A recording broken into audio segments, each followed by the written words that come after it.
Did you know that neither the American Medical Association nor the American Bar Association were established to benefit the American people? Have you recognized that in our country, healthcare has little to do with health, and that our court system has nothing to do with justice? The priests of both medicine and law have been incentivized to implement a dark agenda on behalf of the Bilderbergers and their ilk. To protect ourselves and our progeny, we need to take a much closer look at how these two giant industries really work. Join me, Al Whitney, on In Defense of Humanity, Saturdays at 7 p.m. Central, as we expose the matrix and learn how not to consent to our own destruction.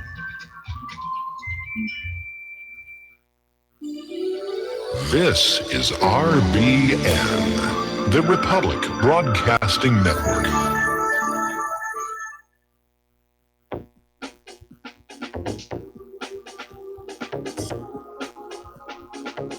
What really happened with your host, Mike Rivero, because World War III is a really bad idea. Here is your host, Michael Rivero. And aloha, America. Welcome to our show today. It's Tuesday, July 17th, 2018. Getting into the week here. A lot of stuff to talk about. And the phone lines are open, 800-313-9443. And Mike is in our control room, ready to answer the phone when you call on in. And apparently Trump is already backing off some of the things he said at the Putin summit. He's just under this incredible, insane attack where everybody wanted him to go on over there and just, poke Putin in the nose over the meddling. Get the war going. Get the Cold War going. That's what they wanted. Money, money, money for weapons. No money for schools, no money for hospitals, no money for roads, but lots of money for things that go bang here. So we're going to be talking about that in a little bit. Anyway, it is July 17th here. It's the anniversary of the day that TWA-800 was accidentally shot down by a military missile. It's the anniversary of the assassination of Dr. David Kelly. And of course, yesterday, I forgot to mention, was the anniversary of the assassination of John F. Kennedy Jr. So getting on back to the aftermath of Helsinki, Ron Paul is calling the Trump-Putin meeting a success. There was significant diplomacy. There certainly did seem to be. But of course, the neocons are very unhappy. Peace. Ooh, we can't have peace. We've got to have a war here. I mean, these guys are as desperate for a war as Richard III was. Pat Buchanan wrote an article basically over at Buchanan.org saying Trump calls off Cold War II. And that's a big part of it. That's a big part of why so many people are angry. Because the Cold War is a scam. And I lived through it once before back in the 50s and 60s. It's a scam to wave Russians at you and scare you and then demand money and your children to protect you from the boogeyman. And both sides were doing it to each other. Russia has their equivalent of the military-industrial complex. And it's just a way of, getting a lot more money for military projects. Ooh, the Russians are coming. The Russians are coming. And of course, as it turned out, the Soviets really weren't all that interested in coming to the United States other than as immigrants. And we certainly didn't have a lot of Soviet subversion. Most of the subversion was actually coming from Israel. It was just a big scare story. Do you know, out here in Hawaii, following Pearl Harbor, they fortified this island. All kinds of fortifications all over it. Now they're starting to take some of them down because tourists get upset. But they really built up the island, convinced that Japan was going to invade the Hawaiian Islands. And that never happened. After Pearl Harbor, the Japanese just lost interest. They didn't want to push out this far. There really was no intention to invade the mainland United States, except for those balloon bombs. That was it. Have you ever seen the movie 1941? Steven Spielberg directed it. John Belushi's in it. That's actually based on a true story, where everybody around Los Angeles, it was right after Pearl Harbor, the Japanese are coming, and a war panic set on in, and everybody was just shooting at everything up in the sky. So, now, the Trump-Putin summit ends with talk of cooperation and backing off the Cold War, and members of Congress of both parties are just furious. They're angry. I mean, there weren't even any major deals actually reached, but just a commitment to improved cooperation. And of course, there were some disagreements. Putin chastised Trump for the withdrawal from the P5+1 nuclear deal, and was urging Trump to be more decisive in pushing Ukraine towards peace talks with the eastern Ukrainian republics. So anyway, the media is just losing its mind over this conference. They're out there, and there's a good example here. As soon as the press conference ended, CNN cut to the panel with Anderson Cooper, who said, "You've been watching perhaps one of the most disgraceful performances by an American president at a summit in front of a Russian leader, surely that I've ever seen." Now, David Gergen, who's gotten away with portraying himself on TV as an impartial political sage, then told CNN viewers, "I've never heard an American president talk that way, but I think it's especially true that when he's with someone like Putin, who's a thug, a world-class thug, that he sides with him again and again against his own country's interests or his own institutions that he runs, and he's in charge of the federal government, he's in charge of these intelligence agencies, and he basically dismisses them and retreats into this, we've heard it before, but on the international stage to talk about Hillary Clinton's computer server." Cooper said it's embarrassing. Gergen agreed it's embarrassing. So they're already out there pushing the agenda. And we need to remember, there is no evidence of the Russian collusion. Putin offered up evidence of Hillary Russia collusion in the form of an illegal $400 million donation to her campaign. And I note the corporate media isn't saying a thing about that today. We're going to do a shout out now to our on-air affiliates who are rejoining the network, and we're going to go to the phones to Steve in West Virginia. Aloha, Steve. Welcome to the show. What's on your mind? Yeah, hi, Mike. I want to talk about Trey Gowdy for a second. I think you're getting the feeling, and that many of us are, that Trey Gowdy is a sellout. Every time it gets close to where he can make the difference, he turns his back and goes to the side of the deep state. And I really think the guy is working for him. And there's a lot of people on the internet I'm seeing now that are starting to say the same thing. And, well, it does look like it. It may explain why he's going to retire at the end of his term and go back to just being a prosecutor. But I was very upset when he pulled back on the question of impeachment of Rod Rosenstein, because impeachment would have allowed more examination of what Rod Rosenstein was doing than we would get if Trump simply fired him. And so Trey Gowdy pulled back on that, said there's no support for it. And so, again, yeah, it does feel like Trey Gowdy, he'll get 90% of the way there, and then he stumbles. Yeah. I wouldn't even call it stumbling. It looks like it's purposeful. The other thing I want to mention real quick is I watched an interview with Cynthia McKinney the other night. Yep. And the guy that was interviewing asked her, what's the weirdest thing, or what's the most strange thing you've seen in government? And here's what her answer was: everything's fake.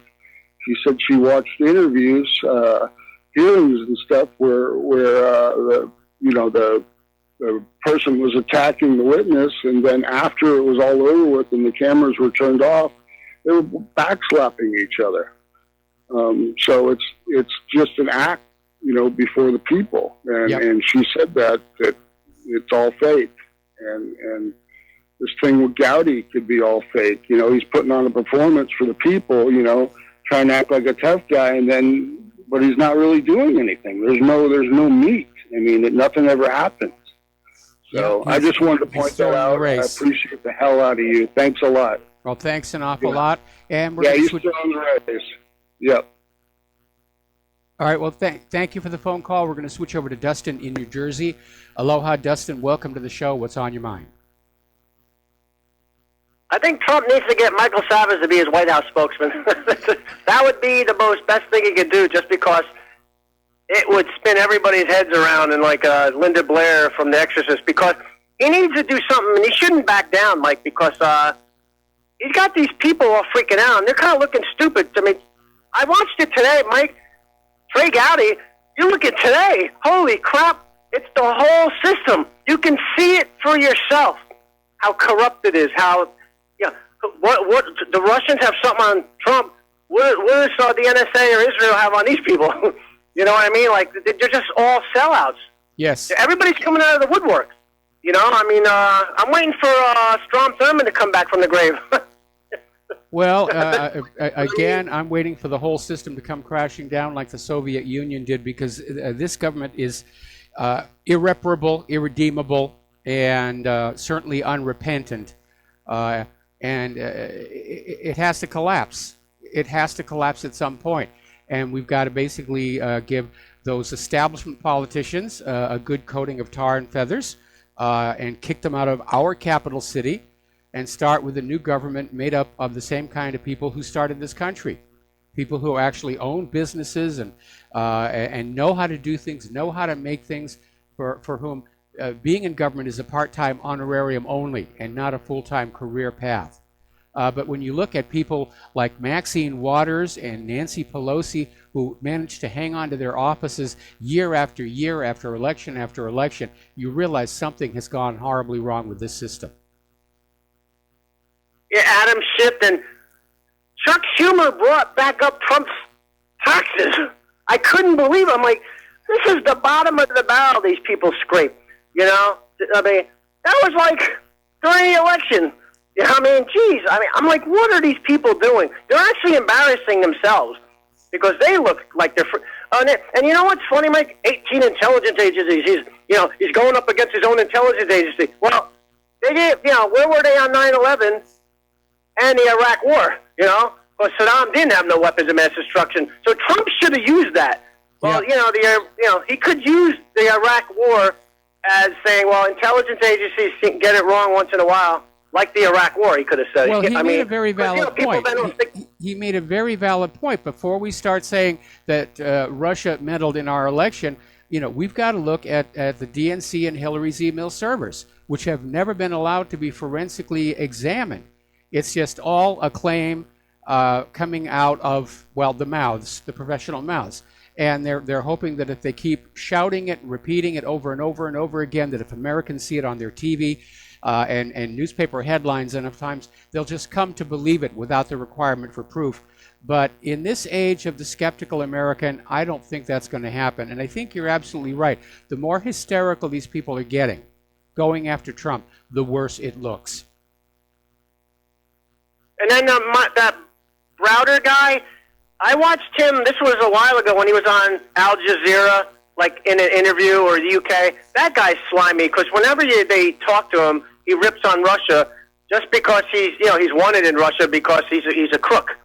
He avoided his taxes and with the funneling the Hillary Clinton Foundation. This is how intricate this crap is. Yep. I mean, it's beyond my pay grade, I'll tell you that. I mean, it's a spider web, man.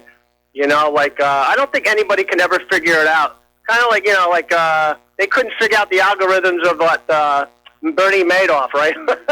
It was so complicated, But yeah, what a joke, though. Schumer, I mean, but they're rolling everybody out, Mike. I mean, I don't know. It's going to be pretty funny in the next couple of days, until this blows over. Yeah, they're not going to let it blow over. This is the only card they've got left to play. And anyway, Dustin, we're going to let you go. I've got another phone call, and then I really do want to get back to my talking points. George in Texas, aloha. Welcome to the show. What's on your mind? How you doing, Mike? Doing fine. I got to tell you one thing. Yeah, well, yesterday morning before, President Trump and President Putin, got together to have their first little gathering, I can tell you one thing on the media. I was on Fox News listening to Fox and Friends, and I could tell you one thing. They were working hard to try to muddy the waters. I mean, from Sean Hannity calling Russia a hostile regime. I'm like, calling Putin a tyrant, and he poisoned people. And then you have Sebastian Gorka getting on, trashing. Everybody's just trashing Russia and saying why Trump shouldn't get together. And, it's just showing that the establishment, the people who pretend to say they're Trump's friend, they're not really Trump's friends. Because I'll tell you one thing, and I hear these people talk about Russia. I said, have you talked to a person who lives in Russia yet? I can tell you right now, the circumstances in Russia, people are pretty satisfied. Yep. People are getting jobs. There's people starting up businesses, I say Russia, under the circumstances, they're doing very well. And Putin's very popular. Yes, he because is. he defends Russia. And I just really think they're really scared of, actually Russia and the United States getting together. And I really think there's something that I really think that was probably talked about. It was really not brought up in the news, and that was those two countries dealing with a worldwide pedophile problem. Well, what's going on here? What's going on here is actually very simple, and that is that the military-industrial complex, they need an enemy to wag at us, so we will give them our money and our children, and they can go have fun on the other side of the world. The government needs an enemy that they're preparing for in order to explain away the fact that they've allowed this nation to decay over the last 10, 15 years to this terrible state of repair that it's in right now. Nothing helps you dodge the wrath of your own people like a big, scary enemy out there on the horizon. Well, you want to know who's really your threat? It's not Russia. It's Mexico, with them meddling in our elections by sending a migrant force north to try to interfere in our elections by voting. Yeah, and what's really amazing is the same people who are screaming about Russia's meddling in our election without any proof are perfectly on board with illegal immigrants being given the right to vote in our election. It's another typical liberal double standard and hypocrisy where, it's okay if they do it, but not okay if Russia does it. And as Trump pointed out at the press conference, it's not like the United States doesn't meddle in other people's elections all the time. Well, it's just like Spy versus Spy in Mad Magazine, if you've ever seen it, Anyway, yeah, Mike, I'll let you go. It really is, only with real-world consequences. Anyway, George, we're going to let you go and grab another phone call before the commercial break. Mark in North Carolina, aloha. Welcome to the show. What's on your mind? Aloha, Mike. Mike, I was just at I was at the gym working out, and again, they had the Fox, the fake news network and the crap news network on, and they're having a ball there, just attacking Trump, saying, "Oh, he was so wrong what he did." And they had, remember Ari Fleischer? He was on the Fox channel, criticizing Trump's behavior, and saying how bad Russia is. And the problem is it's not just the left. What's happening is even on the right, they keep saying, even people who are siding with Trump, they keep on saying, "Well, Russia did interfere in our elections." No, they didn't. What about asking for the server? What about asking for that server that the DNC didn't put up? Okay, they don't want to cover that part. No, it would show there was no. They're just going to keep repeating it until the American people accept it as true, even in the absence of any proof. But there is no proof. It's another big fat lie by the U.S. government. And another thing too, they keep on saying about his activities against the Ukraine, about the Crimea, his seizing the Crimea, as if he just did it by force, when it's overwhelmingly part of Russia. And then, and he didn't even take the East. He should have probably taken the East. The East wanted to become part of Russia also. So, I mean, they keep on lying, and it's just like Assad. They keep on saying, well, he goes over and interferes in Syria. Assad invited him over there, and Assad is not a criminal. He's anything but. He's a patriot defending his country against the worst type of terrorists who were actually supported by our own CIA, British MI5, MI6, and probably the Israeli Mossad. I mean, who are they kidding? They keep on, they think we're all stupid, that we all get our news from these crummy news networks like Fox and CNN and MSNBC and whatever else. We don't. We get our news from different sources. Most informed people get our news from different sources. It's like talk radio. Like, hey, you're real talk radio. John Hannity's not real. None of these guys are real because they give you talking points. You know, you say talking points, but it's not really talking points that you're giving. You're giving stuff that nobody else hears or anything else on Well, I write my mainstream own talk talking radio. points. I mean, basically, for about 4 hours before I do the show, I'll go through the stories we put up on the website, and I basically organize them into a document that I call my talking points here. Anyway, Mark, we got to take a break for commercials, and we'll be back after these few words.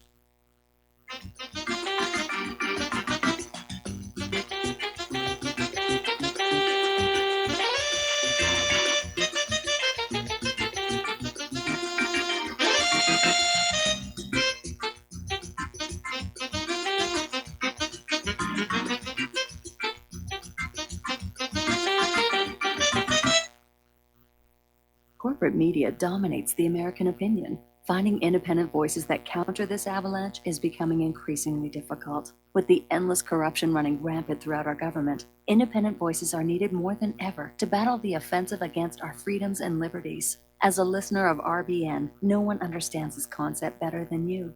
Now it's up to you to do your part. The time has come for you to take action and begin broadcasting the truth to hundreds or thousands of people every month. Sound impossible? Quite the contrary. With pointed slogans from LibertyStickers.com, you can reach countless sleeping Americans unaware that they live in a real-life wonderland. LibertyStickers.com has a huge inventory of political bumper stickers and messages that reflect the truth about our government, our politicians, and the future of America. With so many in stock, there's one perfect for you. Visit us today at LibertyStickers.com. Again, that's LibertyStickers.com.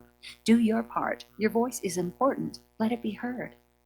Folks, we're living in a world the likes of which we've never perceived any clearer than we do now. The plan for global governance has been in the works for generations and would have likely been achieved by now but for the fact that the globalists left open their Achilles heel. With all their tools, Federal Reserve System, fiat currency, no child left behind, and then Common Core education introduced to our schools to dumb us down, vaccines, pharmaceuticals to lobotomize us, GMO foods, insertion of compromised or bought and paid for politicians, judges, mainstream media propaganda, all pieced together like a puzzle designed to ultimately bring the world under submission. But with all their strategy, they forgot one thing: knowledge. And knowledge is power. With knowledge, their bombardment is nullified. Folks, with that, as brilliant and knowledgeable as you become, among the wisest audience of any radio audience in the world, and you are, I want you to take a moment to reflect and ask yourself, how much of that knowledge did I obtain from Republic Broadcasting Network? How high has my consciousness been raised since I've been a listener? How fast am I now able to discriminate truth from fake news by being a Republic Broadcasting listener?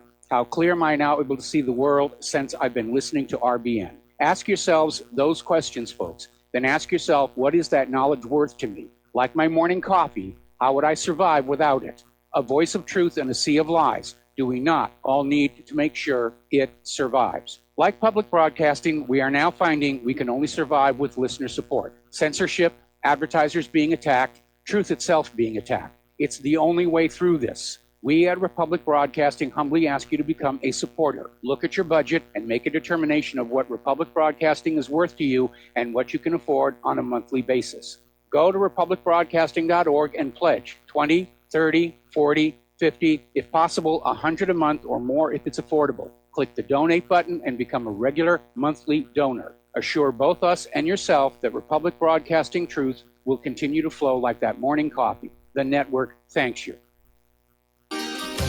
When all this twisted steel was swept away, did these remaining holes reveal what's really happened? And aloha, America. Welcome back to the show. And now, of course, Donald Trump is saying that he actually misspoke at the press conference with Vladimir Putin. He used the word would where he should have used wouldn't, or he got the two confused and made it sound like he wasn't taking this idea of Russian meddling in our election seriously. And now, under all this fire he's getting from all sides, he's backed up and said, I misspoke. Yes, of course, I have trust and faith in our intelligence agencies, which to me says that, yes, indeed, he is very easy to manipulate. He's not his own man. That's a bad quality in a president. Meanwhile, of course, not one corporate media outlet has picked up the revelation from Putin that Mr. Browder had made $1.5 billion, the equivalent, inside the Russian republics, gotten it outside the Russian republics without paying any taxes, and then sent $400 million to Hillary Clinton. Not one media outlet has covered that. They're all on Trump. They're all on Trump. It's the entire country, at least the entire media and the politosphere. They're all ganging up on Trump. Talk about it being lonely at the top. All right, let's grab a phone call here from Steve Elkins. Aloha, welcome to the show. What's on your mind? Well, just to add to what Dustin talked about, as far as meddling goes, the United States, yes, we are the biggest meddler in world politics, and you could just best describe that by our nation-building policy. 800-plus military bases across the globe. That is a destabilization. That is meddling.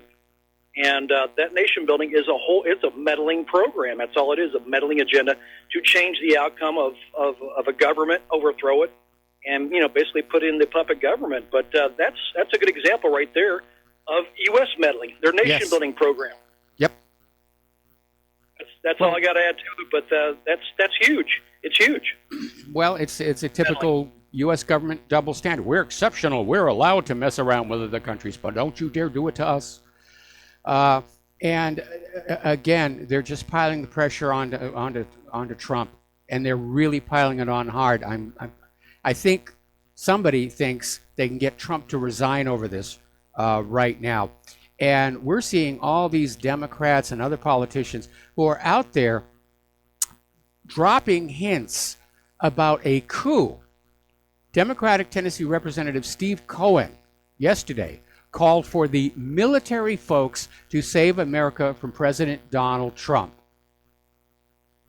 And he wrote on Twitter, "Where are our military folks? The commander-in-chief is in the hands of our enemy." And a lot of people said, it sounds like you're suggesting a military coup. And he came under a lot of criticism for that. And he backed off and said, no, I didn't really mean a coup, but... Meanwhile, over at MSNBC, Scott Dworkin went one step further, said that Trump should be removed from office and Hillary Clinton to be installed as president. Boy, there's a giveaway of the real agenda, isn't it? So Dworkin came on out and said Trump and Pence should be removed from office, and we should either have a new election or Hillary Clinton should take over. So that's where they're going with all of this. James Comey is calling for a coup. He's saying patriots need to reject the behavior of the president. We're getting it also from Brennan, who's calling Trump nothing short of treasonous after fawning press conference with Putin. Says it goes beyond high crimes and misdemeanors. They're trying to turn this into an impeachable offense. Now, for you history buffs, do you remember the last president who tried to cool down relations with Russia and was then declared a traitor to the United States? His name was John F. Kennedy. And on the front page of whatreallyhappened.com, we have a link to an article that has a copy of these wanted for treason flyers distributed in Dallas, Texas, before JFK's assassination.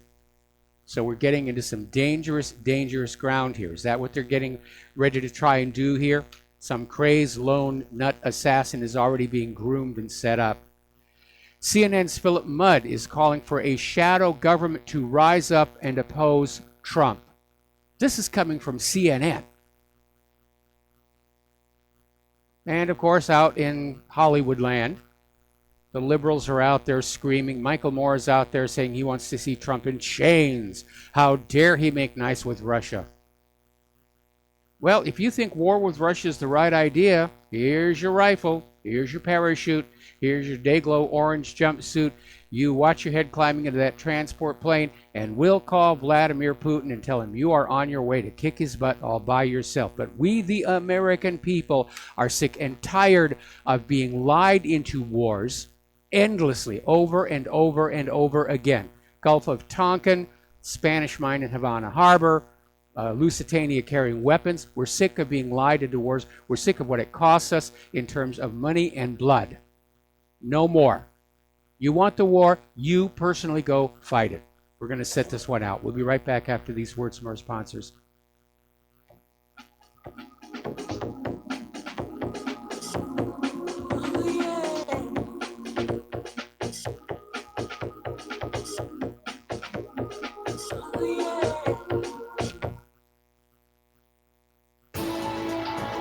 You are tuned in to the Republic Broadcasting Network. Visit our website by going to republicbroadcasting.org.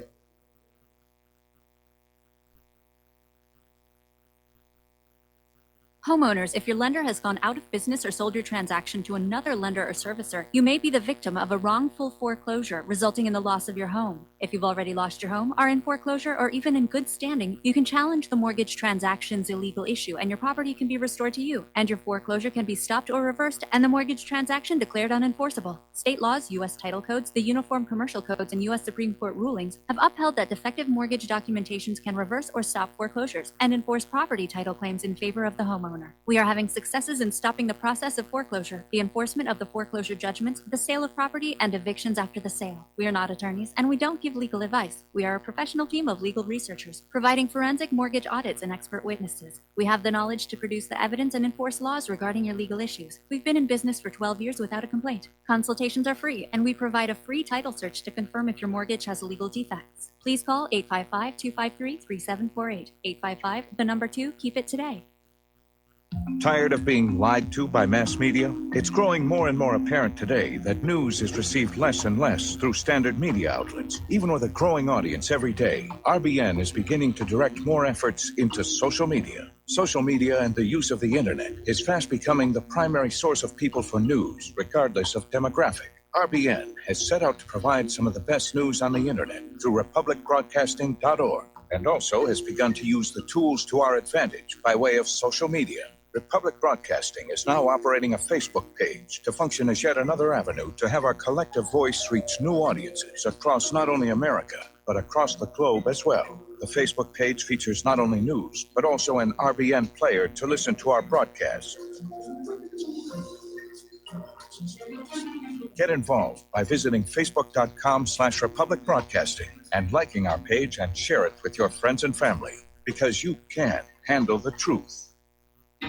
Without the right accessories, any guy can be off the mark. Whether you've invested thousands in your arsenal or you own a single trusted firearm, a visit to AROutfitting.com is in order. It's one of the finest online selections of tactical optics and AR parts and add-ons, like EOTech, quick target acquisition with no peripheral loss. Browse the full range of Nikon scopes and binoculars. AROutfitting.com can illuminate your world with Streamlight gun-mounted lights from keychain to large handhelds up to 1,100 lumens. Find some stability with Battenfield tactical bipods. AirOutfitting.com has CMMG gun parts, barrels, assemblies, handguards, part kits, and more. Plus mag-full clips and magazines. I know I've got you excited, so take a breath. Head to AirOutfitting.com. The site's super easy to navigate and features a ton of technical info, including links to manuals. We also welcome vendor and manufacturer inquiries. Remember, if you don't see it, we can get it at AROutfitting.com. We the people, in order to form a more perfect union, establish justice, ensure domestic tranquility, provide for the common defense, promote the general welfare, and secure the blessings of liberty. And aloha, America. Welcome back to our show here. And getting back to more of our domestic politics here.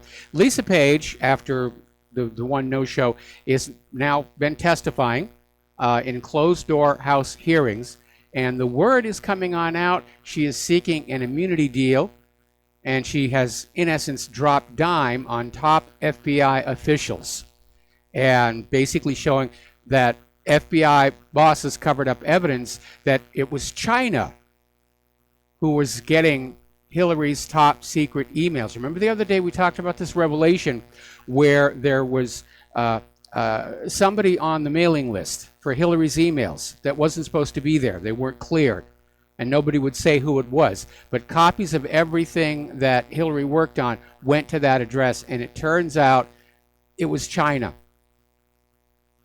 And so it's basically another FBI bureau-wide cover-up. And Lisa Page basically tossed James Comey, Andrew McCabe, Peter Strzok, and Bill Priestap under the congressional bus, alleging the upper echelon of the FBI concealed intelligence confirming Chinese state-backed assets had illegally acquired former Secretary of State Hillary Clinton's 30,000 plus missing emails. So it wasn't Russia. It was China and a leak by Seth Rich. The corporate media is still out there. Russia, be afraid of Russia. Got to be afraid of Russia. Doesn't do us any good for you to be afraid of China. So Chris Farrell is reporting that Lisa Page is looking for an immunity deal. So this could be the beginning, assuming she does not wind up in Fort Marcy Park, where this is going to start to unravel here. Now, Judicial Watch has finally, after long delay, started to receive more Strzok Page records from the Department of Justice. It received 87, and basically Judicial Watch describes it as profanity-laced disdain for FBI hierarchy and policies. Now, Judicial Watch filed a motion for preservation order, which the DOJ said went through last May, but the Department of Justice can't confirm it actually happened. So there may be some missing materials here. Now, Ray McGovern came out with an article talking about Peter Strzok, saying hoisted on his own petard. And he makes a very important point, which we've discussed in the past. All of these people did what they did in the full expectation that Hillary Clinton was going to be the next president, and they wouldn't have to worry about investigations or indictments. They were absolutely convinced Hillary was going to win. She was going to be it. They were working to see to it she was going to be there. And, of course, it didn't work out. And that's why they're scared right now. If the full scale of what's been going on becomes known to the American people, this government will fall. It's already fragile. It's already seen by a lot of people as illegitimate. This is a scandal. This government would not be able to survive. Now, a federal court judge has ordered the Department of Justice to immediately search for and produce Nellie Orr documents, Fusion GPS, Judicial Watch. The order from the judge happened a month ago. No documents yet. Delay, delay, stall, stall, delay, stonewall, stonewall. You know that there's something big in there just from the way they're behaving. They got a big, deep, nasty, nasty secret. They're scared of you finding out. Anyway, there's a political advocacy group was founded earlier this year, and its declared mission is to stop the confirmation of Donald Trump's pick for Supreme Court Justice Brett Kavanaugh to replace outgoing Justice Anthony Kennedy. Now, Demand Justice, which is linked with George Soros, has already committed to spending $5 million to fight the confirmation of Kavanaugh and aims to raise another $10 million this year. This is coming out of the New York Times, featuring an interview with Brian Fallon, the group's executive director. Now, there may be a very good reason why they're going after Kavanaugh. Because if you think about it, if they don't confirm Kavanaugh, Trump will just nominate another conservative. But there's another wrinkle. Kavanaugh was in charge of the Vince Foster investigation. And as part of the confirmation process, his documents get gone through. This could reopen the Vince Foster case, and that may be why they're putting so much money into stopping him before it gets that far. We could be in a real-life Pelican Brief situation here, where somebody's out there killing Supreme Court justices. Now, speaking of Brett Kavanaugh, at least 21 U.S. newspapers ran identical letters to the editor opposing Brett Kavanaugh this week. Each letter was published with the name of a different signer, but otherwise were perfectly identical. Now, this is a public relations technique known as astroturfing, where somebody is manufacturing a letter-writing campaign and just sending out the letters, making it look like ordinary people are up in arms about Brett Kavanaugh, but they're not the real grassroots, hence the name astroturfing. And apparently one of the editors contacted the woman whose name was on the letter, and she said she never sent it. Somebody just used her name. So, clinging to collusion. As you know, there was a new round of indictments against Russian GRU officials that was timed to derail the Trump-Putin summit. And once again, there doesn't seem to be any evidence. There's certainly no evidence contained within the indictments. Indictments aren't required to have evidence. But on the other hand, indictments cannot be used as evidence. It's supposed to be a neutral document. But once again, we have this situation where they're filing charges against Russians and assuming they're not going to come on over to deal with it. And so it'll never go to trial, and they never have to have the proof. They just have another piece of ammunition to go to the corporate media with and say, Russia, Russia, Russia, Russia. But Putin basically pulled a fast one on him. Because during the press conference, during the summit, he said that if the FBI wants to come talk to these GRU agents, they're welcome to. That Russia themselves are going to talk to them, and that Mueller's office was free to send any observers that he wanted. And all we've gotten out of Mueller's office is a no comment. So Putin called his bluff. Antifa is out there in the news. They're very upset about this new law that's being discussed, the Unmasking Antifa Act. And I guess they were happy with it when it was targeted on the KKK. But now they're out there tweeting out smears, threats aimed at the GOP, saying, don't you dare pass this bill. So we're getting into thuggism. It's brown shirt stuff. I know they call themselves anti-fascists, but they seem to be more fascist than the other fascists. Representative Matt Gaetz tweeted out, again, the Department of Justice is not giving us the information we are requesting in a timely fashion. When we do get a trickling of information, it is too heavily redacted.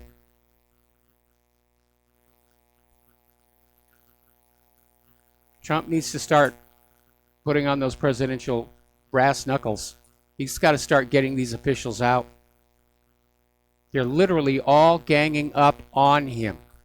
He's got hardly any friends around him. In fact, we were making the parallel to John F. Kennedy. John F. Kennedy was surrounded by enemies when he was in office. They all hated his independence. He came on in, he was supposed to do what he was told, and he didn't. He decided, I'm the president, I'm going to do what I think is best. He started making enemies all over the place here. Okay, let's talk about the war zones, because there's a lot going on over there. The Trump administration has issued orders to U.S. diplomats to seek direct talks with the Taliban insurgency in Afghanistan. Now, again, they're playing fast and loose with the words. The Taliban was the government of Afghanistan that we left in place after the collapse of the Soviet Union, Charlie Wilson's war. The Taliban, the word simply means students. It was the educated classes who formed a government, and they banned opium, and they were trying to make deals for oil pipeline rights of way. They're behaving like a government. But the U.S. went on in, kicked out the Taliban, installed a puppet regime, and from that point on, oh, the Taliban are the insurgents. Because that sounds evil. It sounds bad. Can't say former government. Same thing they're doing with the Houthis down in Yemen. Oh, they're rebels. We don't mention that they actually were the government of this country. But the White House is ordering direct talks between U.S. diplomats and the Taliban, which makes it look like maybe somebody is saying it's time to end the 17-year-long war. Because right now it is the second longest war in U.S. history after the Korean War, which is still technically underway. And we're overextended militarily across the globe here. Getting on over into Syria, a U.S. airstrike has killed 54 civilians near Abu Kamal in a push to control the Syrian border. And the U.S. Conducted intensive airstrikes near Abu Kamal in the Deir ez-Zor province. And Syrian state media agency Sana has claimed that at least 30 were killed, and most of the dead were women and children. Now, according to local reports, the U.S.-led coalition strikes targeted al-Soseh and al-Baghouz Fokhani, east of the Euphrates River in the countryside around Abu Kamal. And the bombings destroyed numerous houses, as well as the civilian deaths. And apparently whole families were crushed to death while they were sleeping by the collapsing debris. Now, on the other side of Syria, the U.S. is planning an evacuation of the white helmets. And maybe it's time for them to depart the stage. We know that they are not the good guys that we've been told. We know that they faked many of these atrocities that were blamed on Assad. But the U.S. government officials are saying white helmet members are in imminent danger and face the threat of assassination as pro-government forces advance deeper into southwest Syria. So I don't know what they're going to do. Bring all those guys here to the United States and buy them 7-Eleven franchises? Once again, the U.S. rationale for being in Syria in the first place has changed. Originally, it was Assad was a cruel tyrant. His people yearn for democracy. Then they backed off of that one and said Assad is gassing his own people.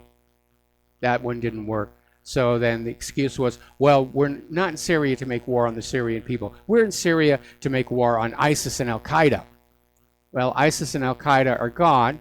And so John Bolton has come up with yet another lie to sell you the need for the United States to remain in Syria. Bolton is saying U.S. troops will remain in Syria until the Iranian menace is wiped off the map. Now, you know he's getting his orders on that from Israel, because Israel's making a big stink about Iran being that close to their territory by being in Syria. But again, Syria was invited, Iran was invited to be in Syria by the Syrian government. So was Russia. The United States has no legal right to be there. Their presence in Syria is illegal under international law. There's no UN Security Council resolution that authorizes the U.S. to be in Syria. There's been no formal declaration of war by the Congress that gives the United States to be the legal right to be in Syria. It's just the U.S. going on out and hopping into other people's countries and making a mess. And when they change the story this many times, it does remind you that we are lied into these wars. They're absolute fabrications here. Syrian government has targeted rebels near Israel-occupied Golan, and this is probably going to make Israel very, very nervous.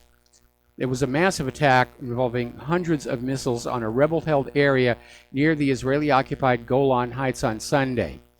And this is part of Syria's offensive to clear southern Syria of the last of the jihadis. And this push came after they'd secured control of most of Daraa province in an offensive that began in June. So it's wrapping up. It's almost over. If the U.S. is pulling out the white helmets, then that's pretty much it. Over in the Gaza Strip, things are very stressed out. There's little chance of de-escalation. Israel has once again restricted the Gaza fishing zone. Instead of the 6-mile limit, it's been pulled back to 3. Any Gaza fishermen who go beyond that will be fired upon.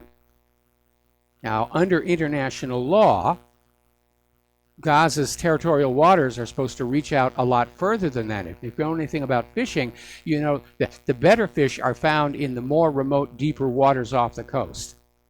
But this is just Israel punishing them again. And they have closed the Karam Abu Salem crossing. And they're only allowing certain limited types of food supply and medicine to be allowed through, saying security concerns. We're concerned about security, so we're going to starve all these people slowly to death, just as slowly as we can. Now, here's a little bit of a breakthrough. Judges in The Hague have ordered the International Criminal Court to start reaching out to victims of war crimes in Palestine. This may signal that The Hague is no longer going to go along with Israel's impunity. We're going to take a break for commercials, and we'll be right back.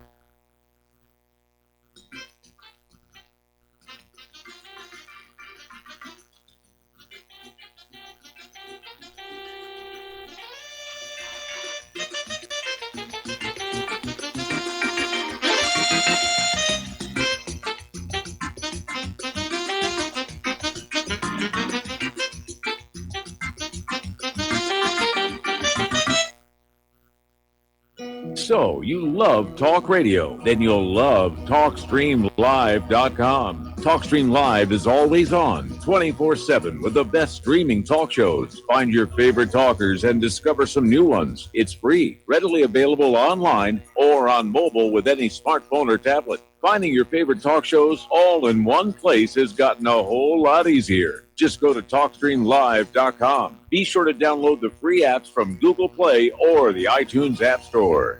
Do you or a loved one suffer migraine headaches? Listen to what scientist Kurt Hendricks has to say. If you are one of the millions of people who get migraines, you need to know about MigRelief. Hi, I'm Kurt Hendricks, the scientist who created MigRelief, the patented dietary supplement that addresses nutritional deficiencies in adults and children with migraines. Thousands of physicians and pharmacists recommend MigRelief. Call 800-MIG-7354 or visit MIG911.com.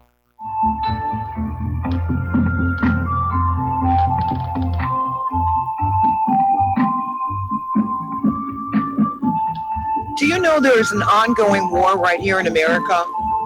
Are you aware that U.S. citizens have been classified as enemies of the state since 1933? Have you recognized that our entire government is really a vast network of interlocking corporations engaged in commerce? Look up Title 28, Section 3002. Tune in to In Defense of Humanity on Saturday nights at 7 p.m. Central Time. Find out what's really going on and learn how to protect yourself and your family as flesh and blood men and women living in a corporate reality.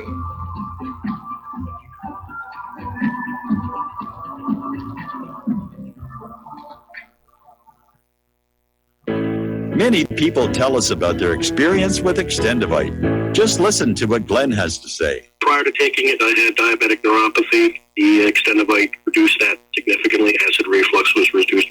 I had athlete's foot, very severe. Trimmed that down to about 75% dandruff, almost completely gone. I had occipital neuralgia at the base of my skull. I was having migraines, reduced by about 90%. Heart palpitations, my heart would kind of stall out. I would skip a beat. very uncomfortable. And when walking from downstairs going to sleep, by the time I got to the bedroom, which is just one flight of stairs, my heart was pounding, coming out of my chest. My vision was blurry. This completely solved that problem. Great product. Thanks. Tell us your story. Get Extendivite today. Call 1-877-928-8822 or visit heartdrop.com. Extend your life with Extendovite.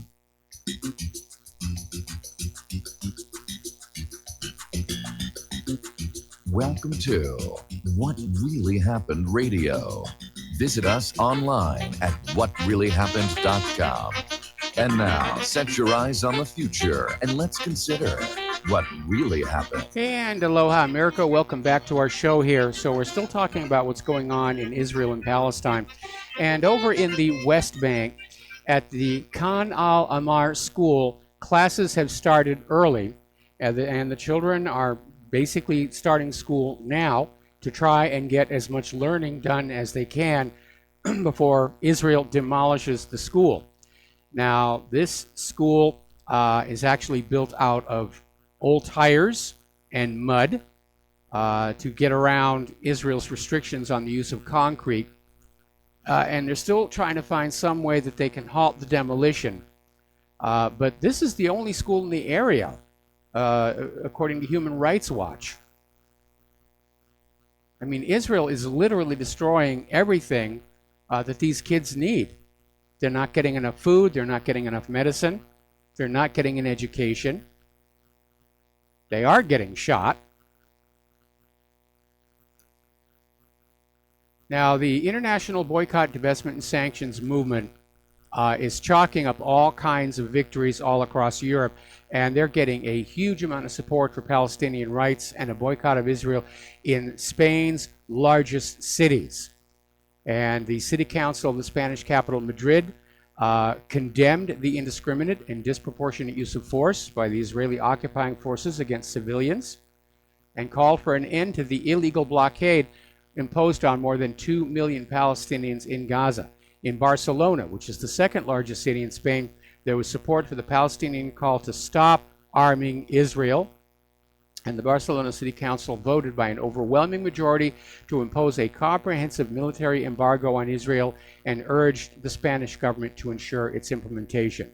Meanwhile, here in the United States of America, the U.S. House of Representatives has approved the latest version of the Israel anti-boycott bill, which will make it a crime to take part in any boycotts against Israel,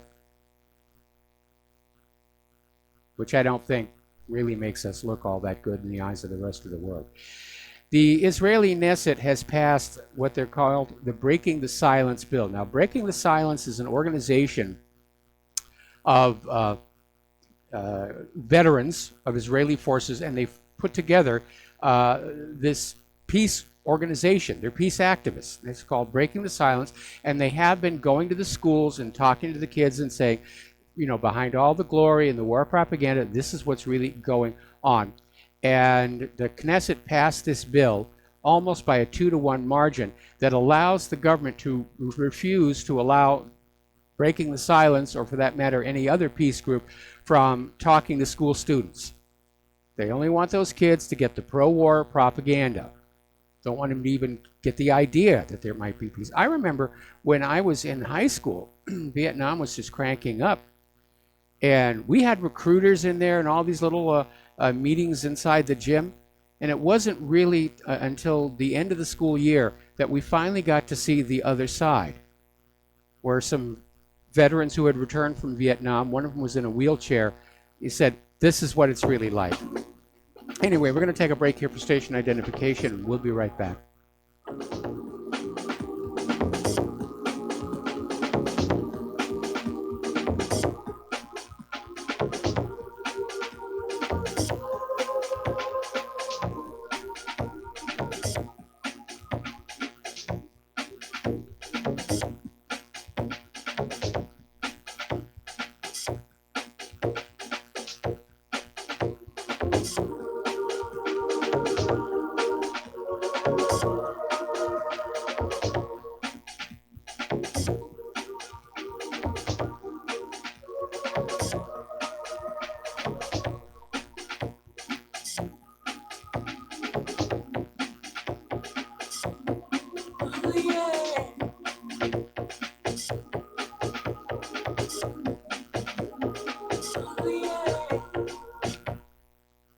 Homeowners, are you in foreclosure, expecting to be served with a foreclosure lawsuit, or suspect your lender has coerced you into an illegal mortgage transaction? A huge number of mortgages made in the last 10 years have legal issues and are possibly defective. State laws and the U.S. Supreme Court have upheld that defective mortgage documents are grounds for foreclosure defense and for counterclaims in favor of the homeowner. If your mortgage has been sold or assigned since closing the loan, it may be defective and you may be paying the wrong party, and the lender may not have standing or the right to foreclose or collect payments under the law. If you would like to know if your mortgage is legal or not, or know if you are paying the right party, we can help. Our initial consultations are free of charge. We are not attorneys. We are legal researchers and work closely with experienced lawyers who know how to help you find the evidence to help you keep your home. Call toll free 1-855-2-KEEP-IT. That's 1-855-2-KEEP-IT today. You're listening to the Republic Broadcasting Network because you can handle the truth.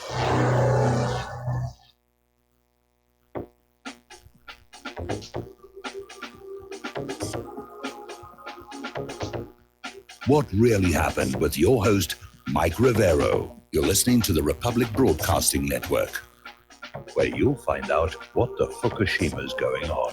And aloha, America. Welcome back to our show here. Hour number 2. The phone lines are open, 800-313-9443. And we're going to go right ahead and take a phone call from Nathan in Northern California. Aloha, Nathan. Welcome to the show. What's on your mind today? Oh, hi, Mike. Thanks for taking the call. I'll try to make it real quick for you. Last week, you got kind of a crazy phone call from, this guy who was talking about Larry Mizell in Denver, and then he used a little profanity, and you had to cut him off. Yes.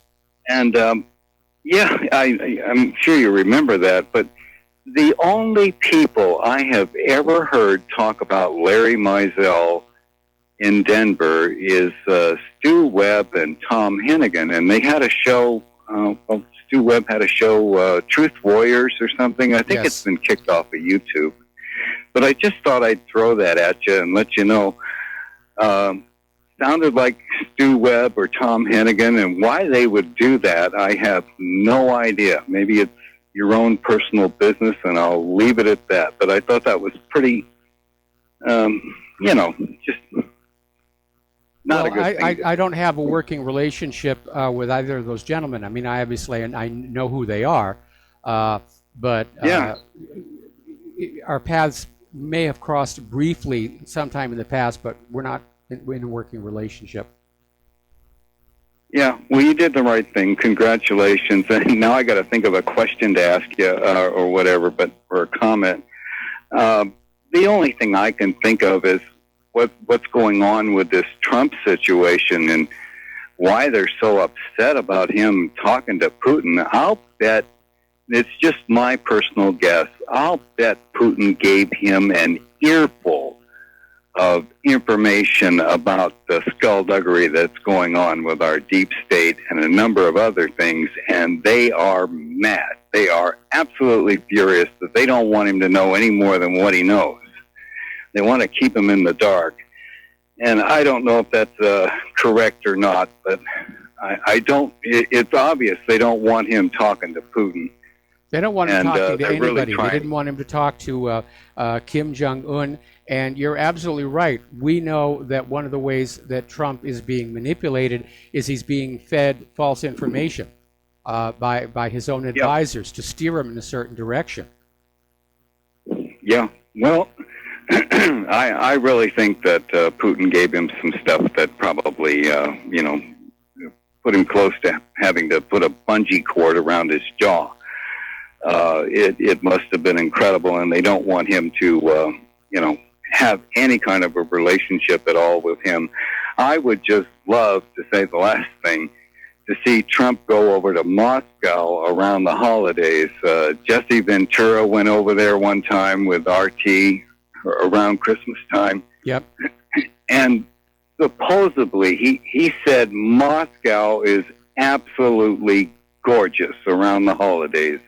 It's all lit up. It's Merry Christmas, and it's just an incredible sight to see. And he was very, very impressed. And I hope Trump will weather the storm here, and maybe just maybe Putin will invite him to go to Russia. And I hope he'll just go there for a couple of days and see what there is to see. And there's a lot more I can talk about, Michael, but I know you got a lot of talking points, so thanks for taking the call. All right, you got it. Thanks an awful lot here. And, of course, during Christmas, all cities look beautiful. They've got that coat of white snow, makes them look clean and shiny. And there's a lot of decoration, not just in Russia. Europe, by and large, takes the holiday seasons very, very seriously. I learned that when I was working in Munich. Here in the U.S., Christmas is just another marketing ploy. And so we'll see people put up the lights, but it doesn't have the same spirit. And I noticed this last Christmas, not as many people put up the lights on the outside of the house. Anyway, getting on back to Israel and Palestine. You remember there was not too long ago this 20-year-old medical worker, a paramedic, Razan al-Najjar, and she was shot dead. Israel said it was merely an accident. She was clearly marked as a medical evacuation worker. And so B'Tselem has done an investigation and said that Israeli soldiers deliberately fired at the Palestinian paramedics wearing medical crew uniforms who were 25 meters from the fence, killing Razan and wounding 2 others. And as they walked up to the fence, they had their hands in the air. And the Israelis still shot them. Over in India, as you know, India is considering buying the S-400 air defense missile system from Russia. And the United States is getting all huffy and saying, you can't do that. It's against this law that we have here. Well, apparently they're talking about some kind of a federal bill that was implemented in 2017. But India's response from their defense minister, Nirmala Sitharaman, said that U.S. law doesn't apply in India, which I'm sure came as a shock to our diplomat. All right, we're going to do a shout out now to our on-air affiliates who are just now returning to the network. As you know, over in North Korea, U.S. and North Korean diplomats are negotiating for the return of war dead remains, and they think it's going to begin within the next 2 weeks. And of course, there's going to be a process of locating, identifying, and shipping them all back home. And I'm sure there'll be a photo op of the remains returning. It is a positive step, along with all the symbolism that we have seen lately with North and South Korea taking part in certain events together. I think that Kim Jong-un's ultimate plan, and the reason he's talking about giving up his nuclear weapons, is that he's going to reunify with South Korea. And a unified Korea would be safe from U.S. invasion. I think that's his plan. Things are getting kind of tight over in Nicaragua. Apparently, government forces have launched intense raids backed by heavy equipment on Sunday in rebellious towns in the Masaya department south of the capital, leaving several people injured. And apparently, troops used mechanical shovels in the early hours of the day to clear barricades in at least 3 towns in this latest unrest convulsing the Central American country. Boy, Nicaragua, what a terrible time they've had. Certainly with all the U.S. meddling, and I have to wonder if this is more of the same. But remember back in the mid-'80s, all that gun and drug running that was coming out of Arkansas was going to Nicaragua to arm the Contras against the Sandinistas.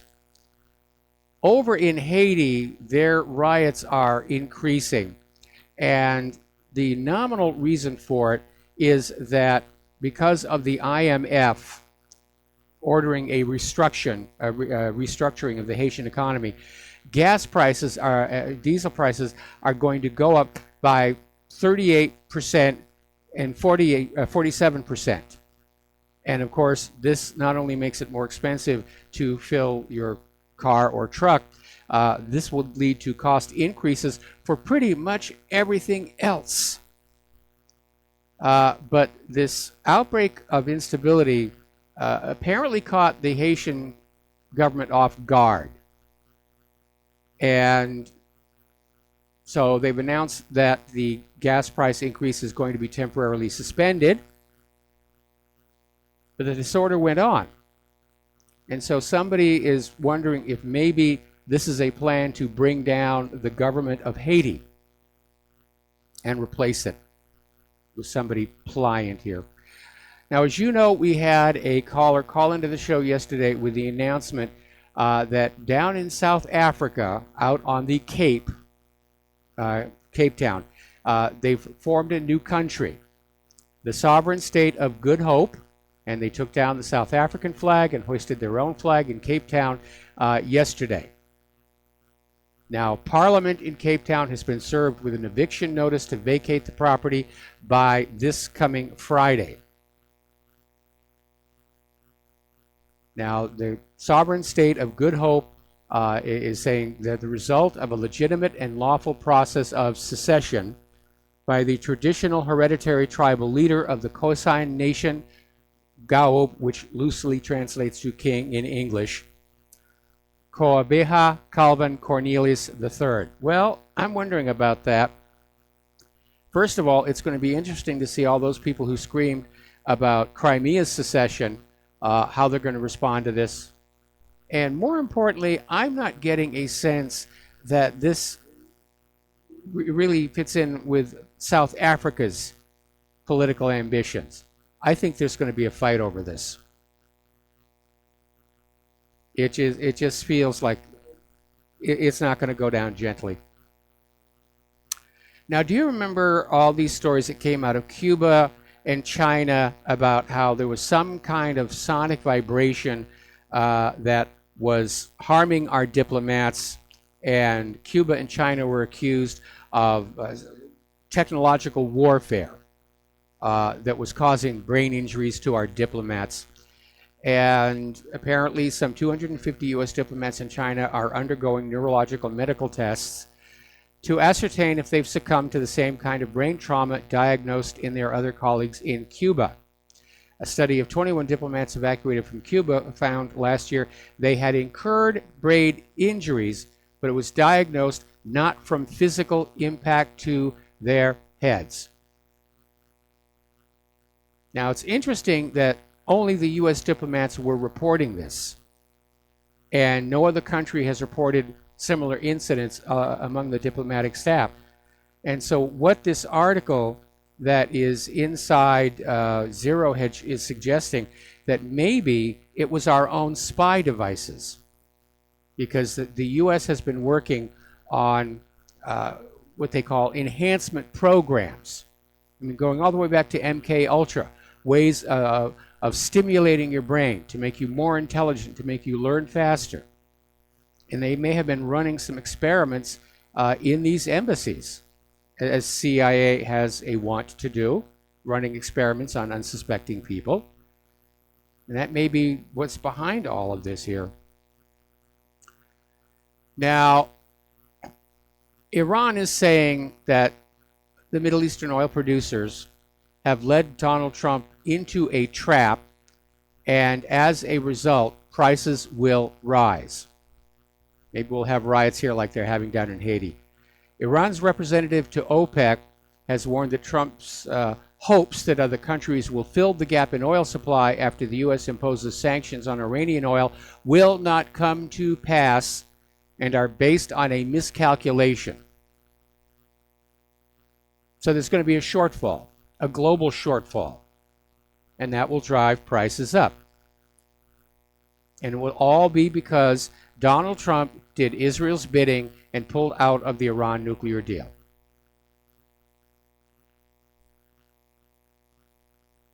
Now, about a week and a half ago, Mike Pompeo was trying to smooth over acceptance of the Iranian sanctions by hinting that there might be exemptions or waivers handed out.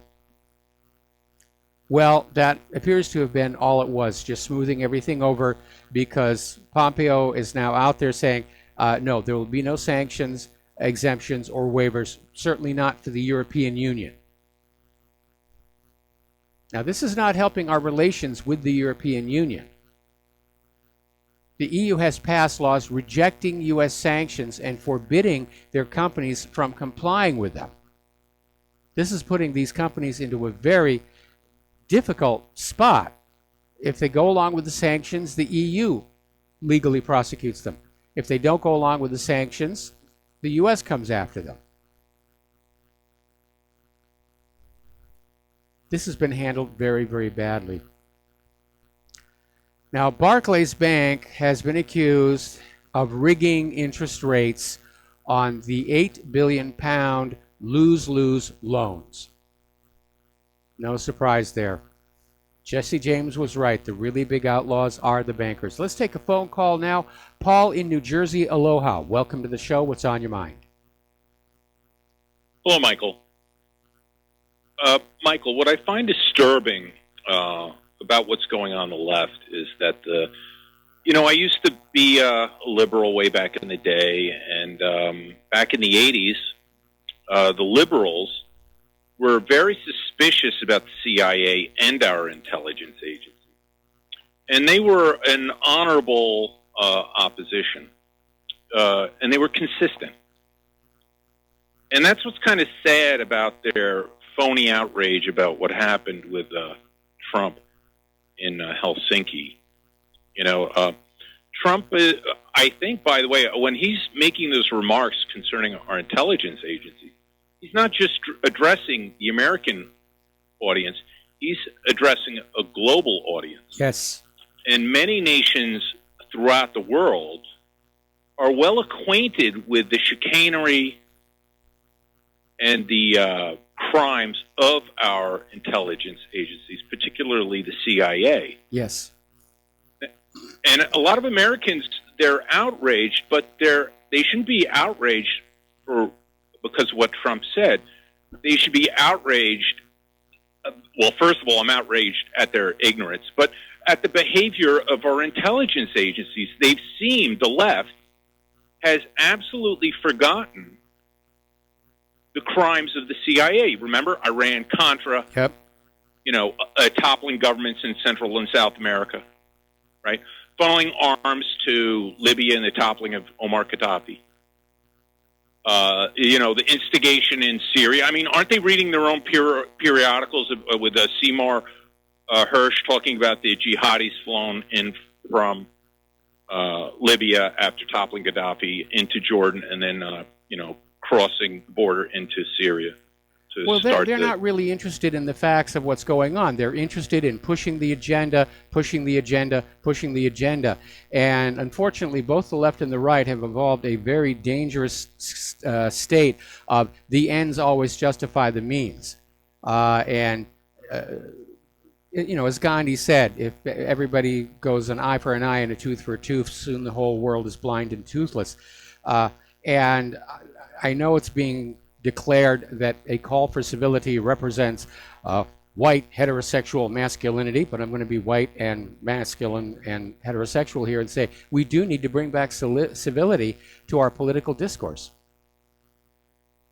And absolutely, and just because he might have misspoken in Helsinki doesn't make that an act of treason. And one other remark I'd like to make concerning what Trump may be trying to do, right, is, with the establishment of American bases throughout the world, we're not only encircling Russia, we're also encircling China. Yes. Now, one of the things could be is that there's a shift going on now in, the Trump administration, maybe in the political organizations and think tanks. Perhaps it is that they're starting to think, as Sun Tzu teaches, if you're going to attack an adversary or plan on attacking an adversary, you have to, cut them from their allies. You have to alienate their allies and take their allies away from them. And so I'm wondering whether this is a plan to take Russia away from China, because if you were going to take on the Chinese, it would be very vital to take Russia away from them and end that alliance between those two great powers. Because if they were ever allied together, no way could you win against either of the two sides. Yes, yeah, we've been saying that all along. I think right now it would be extraordinarily difficult for the U.S.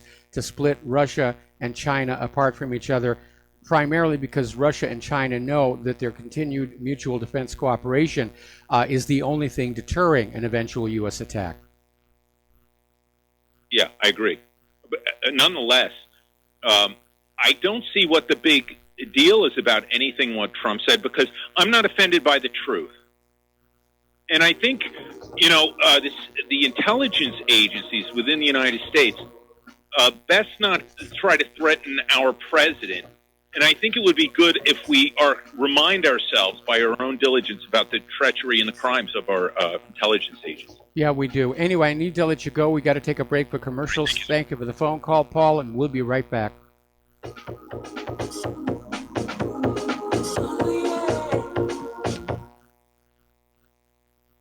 Many people write us about their experience with Extendivite. Allow me to read a few from Amazon.com.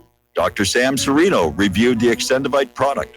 Good ingredients, feeling much better since taking product. It seems that the tablets work well. Once again, thank you for your product. My acid reflux has really improved thanks to the Extendivite. Together with my thumb joints, the pain is gone and I'm able to grip things much better. My friend has peripheral arterial disorder and their lower legs were hurting in a red color, but thankfully there has been a significant improvement. Kind regards, Janice. My husband feels a big difference using Extendivite. Thank you. Tell us your story. Get Extendivite today.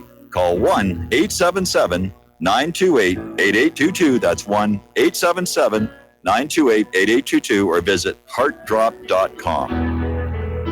Extend your life with Extendovite. Folks, we're living in a world the likes of which we've never perceived any clearer than we do now. The plan for global governance has been in the works for generations and would have likely been achieved by now, but for the fact that the globalists left open their Achilles heel. With all their tools, Federal Reserve System, fiat currency, no child left behind, and then Common Core education introduced to our schools to dumb us down, vaccines, pharmaceuticals to lobotomize us, GMO foods, insertion of compromised or bought and paid for politicians, judges, mainstream media propaganda, all pieced together like a puzzle designed to ultimately bring the world under submission. But with all their strategy, they forgot one thing: knowledge. And knowledge is power. With knowledge, their bombardment is nullified. Folks, with that, as brilliant and knowledgeable as you've become, among the wisest audience of any radio audience in the world, and you are, I want you to take a moment to reflect and ask yourself, how much of that knowledge did I obtain from Republic Broadcasting Network? How high has my consciousness been raised since I've been a listener? How fast am I now able to discriminate truth from fake news by being a Republic Broadcasting listener? How clear am I now able to see the world since I've been listening to RBN? Ask yourselves those questions, folks. Then ask yourself, what is that knowledge worth to me? Like my morning coffee, how would I survive without it? A voice of truth in a sea of lies. Do we not all need to make sure it survives? Like public broadcasting, we are now finding we can only survive with listener support. Censorship, advertisers being attacked, truth itself being attacked. It's the only way through this. We at Republic Broadcasting humbly ask you to become a supporter. Look at your budget and make a determination of what Republic Broadcasting is worth to you and what you can afford on a monthly basis. Go to republicbroadcasting.org and pledge 20, 30, 40, 50, if possible, 100 a month or more if it's affordable. Click the donate button and become a regular monthly donor. Assure both us and yourself that Republic Broadcasting truth will continue to flow like that morning coffee. The network thanks you.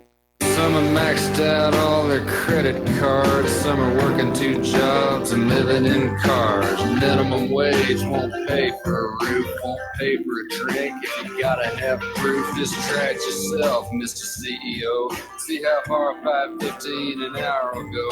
Take a part-time job at one of your stores. I bet you can't make it here anymore. And aloha, America. Welcome back to the show. And let's see. Up in San Francisco, we've been talking about San Francisco a lot. They've got a new mayor. She was walking around with a news crews. There were guys shooting up drugs right in back of her. And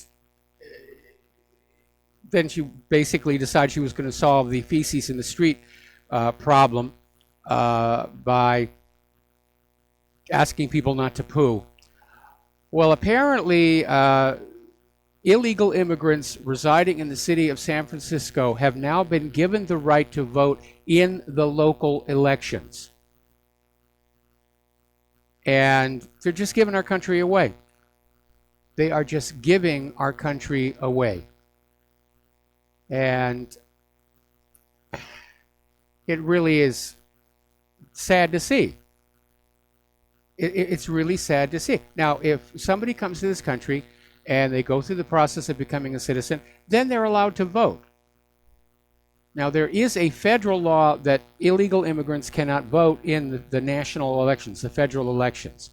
And I hope it's going to be enforced. But Trump, if he's seriously thinking about running in 2020, he's got to clean up this illegal immigrant voting mess right now. There are an estimated 11 million illegal immigrants in this country, and they're actively being recruited to vote in elections. And now you have cities like Boston and San Francisco, liberal strongholds, who are like saying, yes, as much as we're able to under the laws, you will be allowed to vote in the local elections.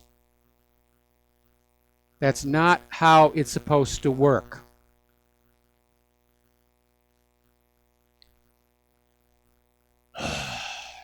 Now, apparently over the weekend there were some protests in Chicago that were triggered when police shot a black man dead. And of course everybody immediately went on out there and said, Black Lives Matter, riot, riot, riot, we're going to protest, we're going to do this, give me a brick, give me a rock or something. The police have released the body camera footage from the officer showing that the suspect was armed with a gun, had a spare magazine in his belt, and apparently was actually reaching for the gun at the moment he was shot. So everybody rioted for no good purpose, but then I guess they don't really need a good reason. They just want to get on out there and get into a frenzy. By the way, do you remember that FBI agent was based in Washington, D.C., but he was visiting Denver for training last month, and he went to this Mile High Spirits Club in the city's Lodo downtown area, and he was dancing and lost his gun. And then when he bent to pick up the gun, it accidentally discharged and shot a man. And he's still waiting for his trial, but the judge has said he can have his gun back, because after all, he's an FBI agent. Okay, getting into the world of political correctness here.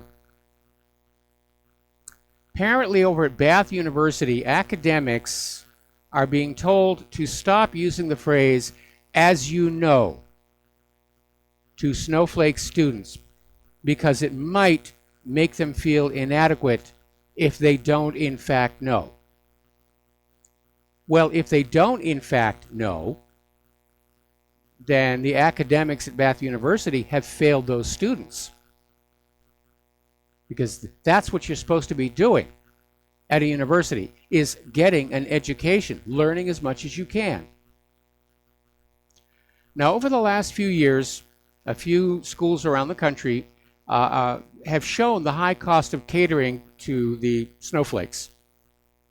The mobs of social justice warriors, the partisan activist groups. Schools like Evergreen State College, the University of Missouri, and Oberlin College are all notorious for their tendency to pander to the social justice activists, and now they are paying the price. Although college enrollment is slightly declining across the country, these three institutions have seen massive declines over just the last couple of years. Young people don't want to borrow all that money in student loans to go to a college campus and listen to snowflakes scream about, well, whatever the snowflakes are screaming about. Now, as you know, France won the World Cup, first time they ever have. And France just went wild. 292 arrests, 45 injured police officers, and 2 dead.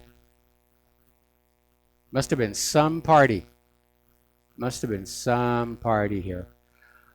Alrighty, we're coming up here on another commercial break.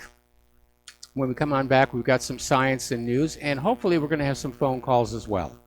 So remember the number is 800-313-9443, and we will be back after these words from our sponsors.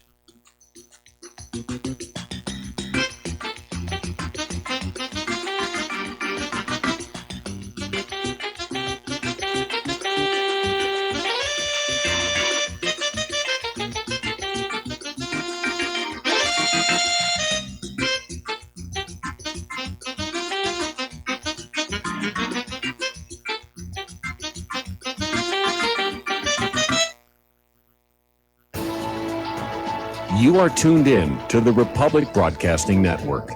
Visit our website by going to republicbroadcasting.org.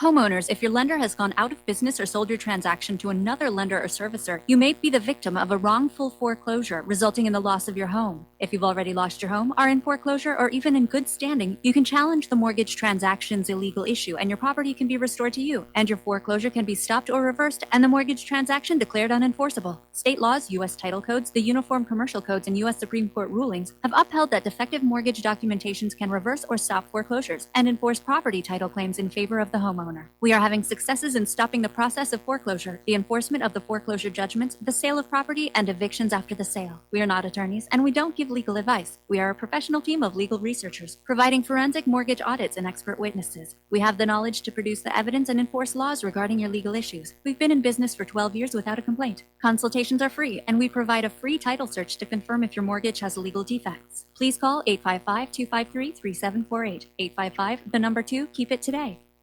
I'm getting older and noticing that my body just doesn't work as well as it used to. So I like to keep fit as possible by hitting the gym a few times a week. Recently, I started having a nagging bicep pain, and it got so bad I couldn't even lift the weights. When I was complaining about it to a friend, he told me about Angioprim. He said chelation helps remove toxins, heavy metals, and cholesterol in veins and arteries that may cause blockages. You know, after just 1 week of taking Angioprim, the pain was gone, and now I'm back in the gym full strength. Scientific research proves the active ingredient in Angioprim has superior oral chelation action that helps promote cardiovascular health. So to learn more, go to angioprim.com. That's ANGIOPRIM.com, or talk to a trained consultant. Call Angioprim toll free at 877-882-7221. You'll feel better with more energy. Call 877-882-7221 or go to the website angioprim.com.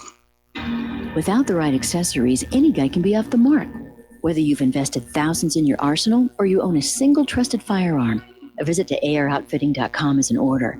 It's one of the finest online selections of tactical optics and AR parts and add-ons, like EOTech, quick target acquisition with no peripheral loss. Browse the full range of Nikon scopes and binoculars. AROutfitting.com can illuminate your world with Streamlight gun-mounted lights from keychain to large handhelds up to 1,100 lumens. Find some stability with Battenfield tactical bipods. AirOutfitting.com has CMMG gun parts, barrels, assemblies, handguards, part kits, and more. Plus magful clips and magazines. I know I've got you excited, so take a breath. Head to AirOutfitting.com. The site's super easy to navigate and features a ton of technical info, including links to manuals. We also welcome vendor and manufacturer inquiries. Remember, if you don't see it, we can get it at AirOutfitting.com. What this country is coming to, I sure would like to know.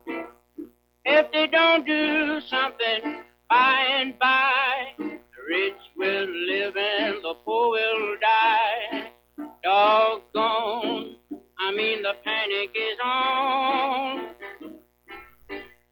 Can get no way, can't draw no pay. And aloha, America. Welcome back to our show here. And we're about halfway through the program here today. Okay, here's kind of an...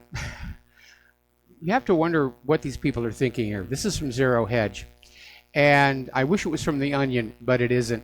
Apparently, 2 security officials from the U.S. Department of Energy who were tasked with transporting deadly substances left plutonium just sitting in the back of their Ford Expedition, where it was promptly stolen from a Marriott parking lot in San Antonio. And that was about a year ago,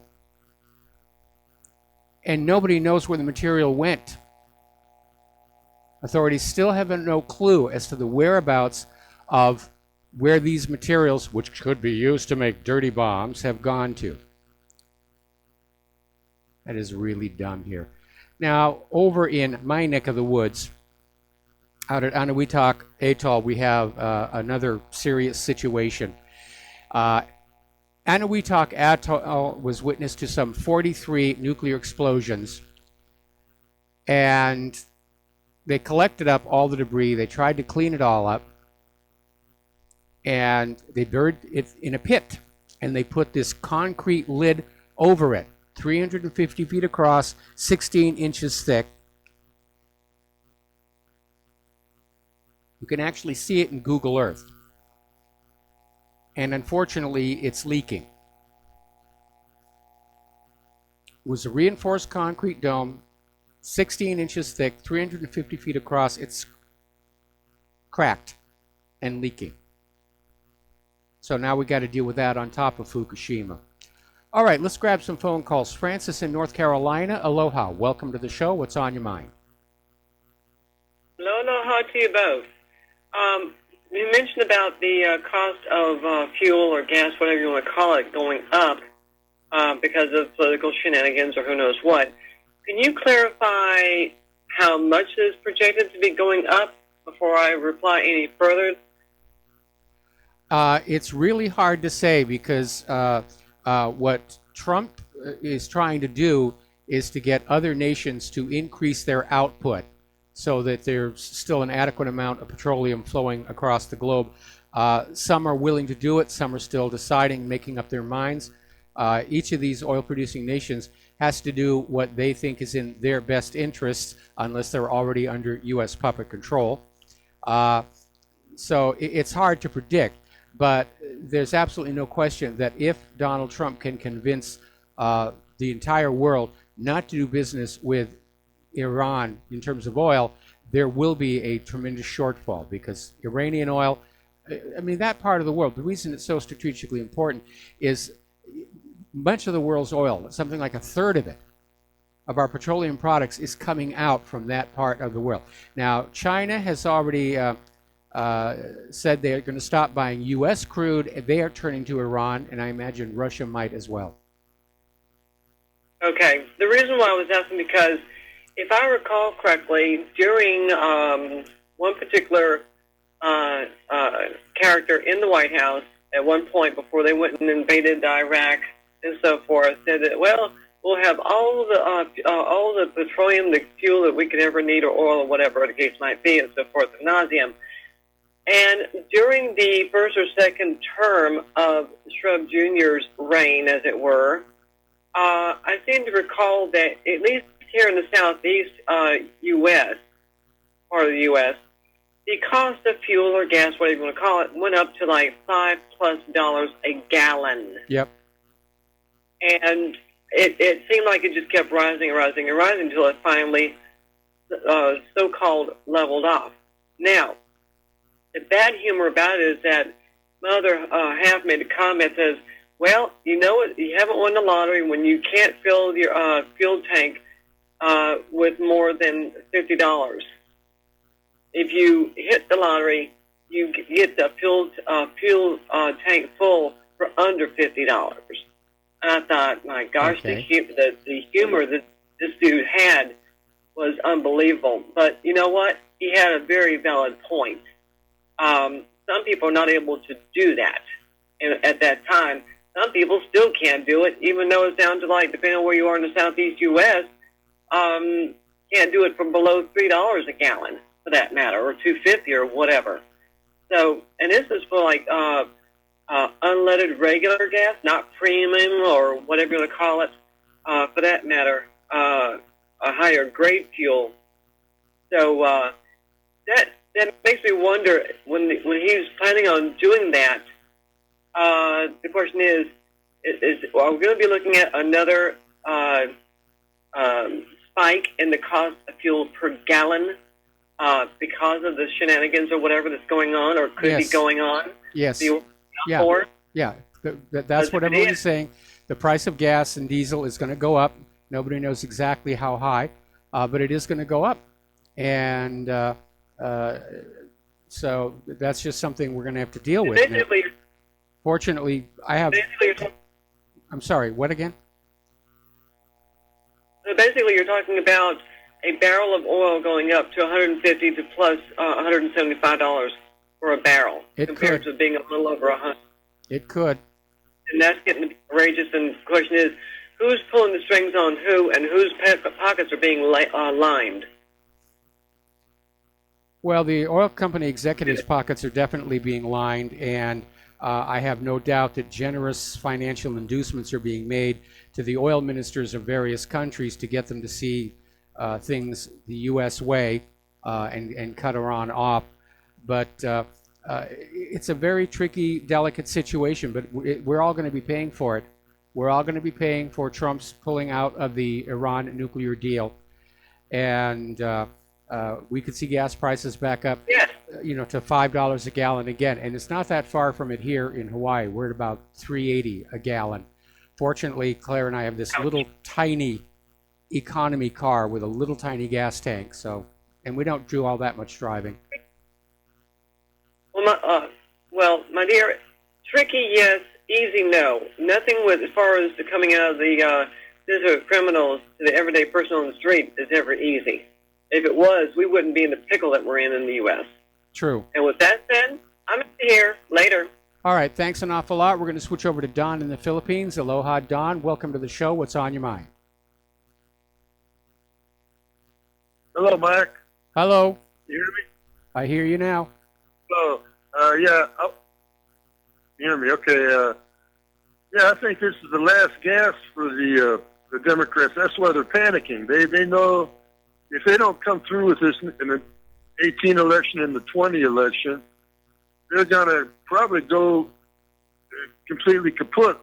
Because if they can't get a majority in at least the House or the Senate, or they can't get the presidency, and they're losing all their governorships and everything. They can't deliver. And people just say, hell with it. There's nothing that we want from the Democrats. And the thing is, there was a psychologist, Sigmund Freud. He had a term called projection. What they use a lot as a political tactic is projection. When John Brennan calls Trump a traitor, actually he's a traitor. Brennan is a traitor. And yes. But by calling Trump a traitor, then he's hoping people will take their eye off of him and look at Trump, is what the deal is. Yeah, absolutely. And we've seen that, like, through the Hillary campaign in 2016. All of the allegations they were hurling against Trump was the stuff they themselves were doing. Right. And then I want to make a comment about Trey Gowdy. I don't think he's going to go back to being a prosecutor. I think this guy is going to probably end up being a TV commentator, or he's going to get a big white shoe lawyer job where he's making a lot of money, probably both at the same time. This is what happened to Jason Chaffetz. Nobody could understand why he retired all of a sudden. Well, he got a good job there with much easier job where he just has to show up once in a while at Fox News and talk a little bit. He probably makes a hell of a lot more money than he did as a congressman. I'll let you go, Mike. Thank you. All right, thanks an awful lot. And we're going to switch over to Mateus in Canada. Aloha, Mateus. Welcome to the show. What's on your mind? Hey, Michael. Yeah, Trey Gowdy, it seems like he's actually controlled. He's allowed to be the bulldog up until a certain point, then they yank his leash back. Hey, can I just go off topic a few things? Yeah, I mean, I certainly, a lot of people agree with you about Trey Gowdy, and it maybe he's gotten tired of playing that role, and that's why he's retiring at the end of this term. Oh, I've also, before I let you go on there, somebody's corrected me. This was the second win of the World Cup by France. They also won it in 1998. I stand corrected. Congratulations, France. All right. So I am disappointed that the Drudge Report seems to have gone left. And that's a real loss if that's true, because the Drudge Report is the highest viewed news website in the world, aggregate website in the world specifically. Yes. And that I've just really noticed that Trump is being spun badly. Putin's being spun really badly. There's never any links to any sort of sympathetic for Palestine articles. The Israel is always whitewashed, and it's just gotten worse and worse. I don't know what's going on, but it looks like it's been infiltrated, which is really unfortunate.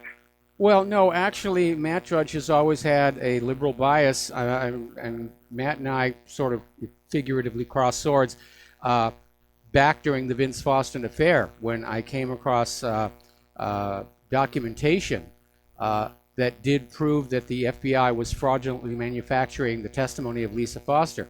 And I shared it with Matt Drudge because I hadn't really built my own website at that point, and he didn't run it. Instead, he went with that accusation of domestic abuse against one of the White House staff who sued him. And the news from that made Drudge a household name, and then the lawsuit got dropped. It seems like it's getting worse. Yep. But anyway, just wanted to mention that. And, okay, original joke for a run at a time. What is the most feared event for a cross-eyed Olympian? I don't know. What's the... please tell us. The parallel bars. Okay. That would And make sense. regarding the Japan missile test false alarm, Yes? well, it came very suspiciously soon after the Hawaiian false alarm nuclear missile test. And this really was a nuclear, because they were saying that it's an incoming intercontinental ballistic missile. That would be a nuclear, right? Yes. You don't send conventional missiles into space first before you bring them down. So, Well, you don't What are waste the an chances that you're ICBM gonna on a have- conventional warhead. yeah, exactly. So what are the chances that within a day or two after Hawaii having accidentally threatened and terrorized everybody that there's going to be a nuclear strike, then it happens in Japan? So what I'm thinking is that it took them a day or two to search around for an ally somewhere that is some corrupt inside bought and paid for politician somewhere to agree to do their own, so that it kind of creates cover in almost a blanket of normality over the whole thing. It's like, oh, you don't have to look too hard into why it happened in Hawaii, because you know what, it happened over there too. It's just something that happens, you know. Well, let me tell you, there's a couple of theories floating around about it. One is that it was just a series of tests to see how we're all going to react. We've never really gotten a clean story about either the Japanese incident or the one here in Hawaii. There is a theory floating around that some party wanted to kick off the war with North Korea and launched missiles at both Hawaii and Japan from probably a submarine, and that they were both successfully intercepted, but only after the warnings had gone on out, and then they had to say there is no ballistic missile because they didn't want everybody getting upset and screaming for war. Okay, for that theory to be true, there would have been like a day or so delay between the two missiles, which I guess could happen. Or it's just that the one was launched towards Hawaii, and then when it all got canceled, and then there's a cover-up, then what I'm saying might be, okay, And then the last thing, moving on, is you had an article I saw on your website yesterday regarding a radioactive burial site in the ocean on an island where they had collected a few dozen 50s and 60s bomb site radioactive dirt and then put it into a crater and then entombed it with concrete. Yes. And so the establishment media is, even in different countries, is talking about the story in the headlines saying rising ocean waters is causing leaks. But if you actually go and read these articles, the ocean hasn't risen. It's fears that rising waters can cause leaks. And it's such a dishonest reporting, and it's part of the global warming agenda. It is dishonest reporting because reinforced concrete back at the end of World War II, back at the end of nuclear testing, the rebar that goes in there, eventually the salt air starts getting into that rebar, and it will corrode and it will expand, which will then crack the concrete. Unless you have some kind of stainless steel rebar, and that's a very expensive operation, all reinforced concrete eventually starts to fall apart. We're seeing a lot of it here in Hawaii. And again, it's that salt air that gets into the rebar, corrodes it, it expands, it swells, and it starts cracking the concrete. And it's a real problem. It is a real problem. But anyway, the prostitutes and correspondents are still out there trying to find any opportunity to push human-caused global warming. Meanwhile, they've got record-setting low temperatures in the southern hemisphere this winter. And up here in the summer, it's always like, oh, this thermometer way over there where you're not likely to go, that's the one showing the record high temperatures. Again, it's dishonest reporting. They don't want to go back and admit that it was all a hoax. And we're going to have another early winter. Anyway. Okay, have a good day. Talk to you later. Thank you. All right, Mateus, got to let you go. Got to take a break for commercials. We'll be right back.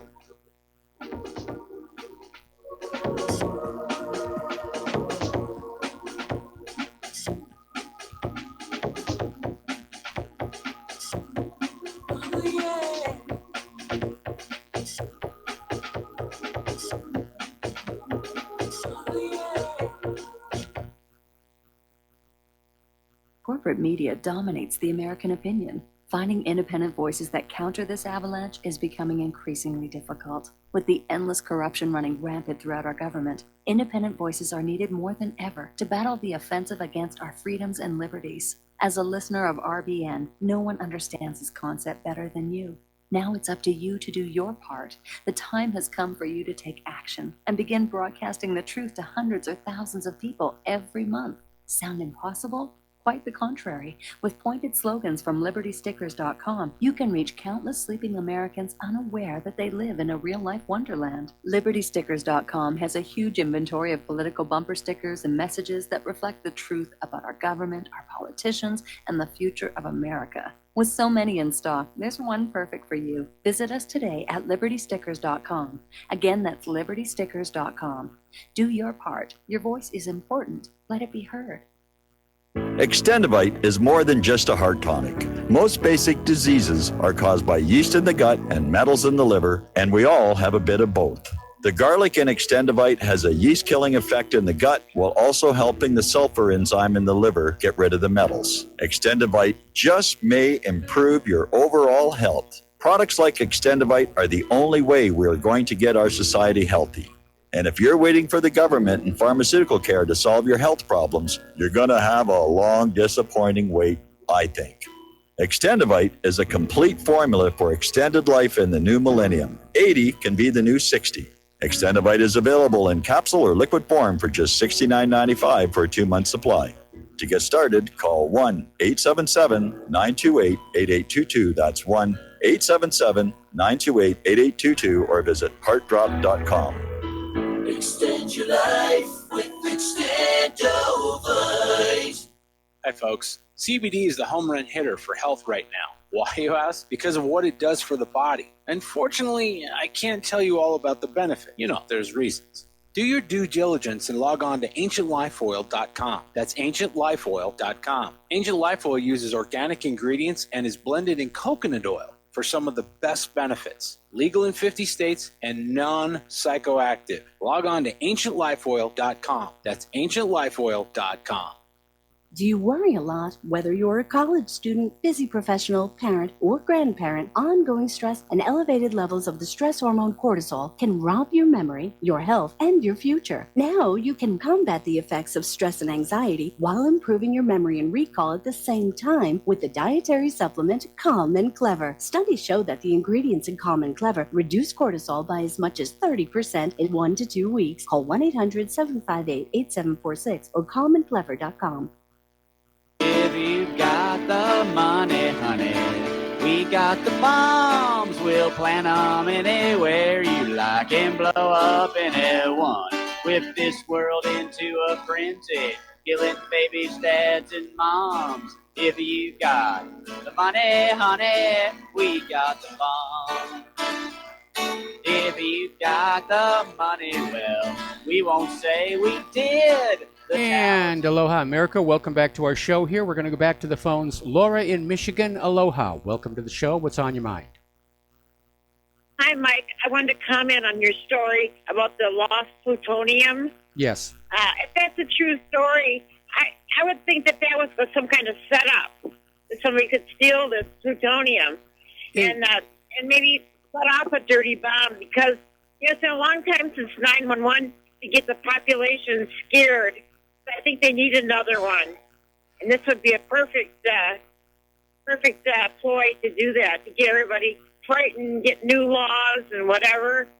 Well, it does feel like a setup that these Department of Energy guys were security experts, and they just left this stuff sitting in the back of a pickup truck in the parking lot at a Marriott. That to me just seems difficult to believe. I mean, if you're transporting this kind of material, there should be a locked box in the back of the truck at the very, very least, if not, an enclosed panel truck, so people don't know that it's in there. It does feel a little bit wanky. But I do want to talk a little bit about this idea of a dirty bomb, because it sounds scary, but it isn't really all that dangerous. The explosive component of the bomb is the real danger. And yes, if you have managed to get your radioactive material into some kind of a powdered form, you can scatter it around with a bomb. But it's only going to go as far as the initial bomb blast itself. And we're talking, depending upon how big that bomb is, could be, 50 feet, 100 feet. It's not really a weapon of mass destruction that's going to wipe out an entire city. And, obviously, people who are exposed would have to be decontaminated, and the area would have to be cleaned up. But it's more a propaganda device than it is a real weapon.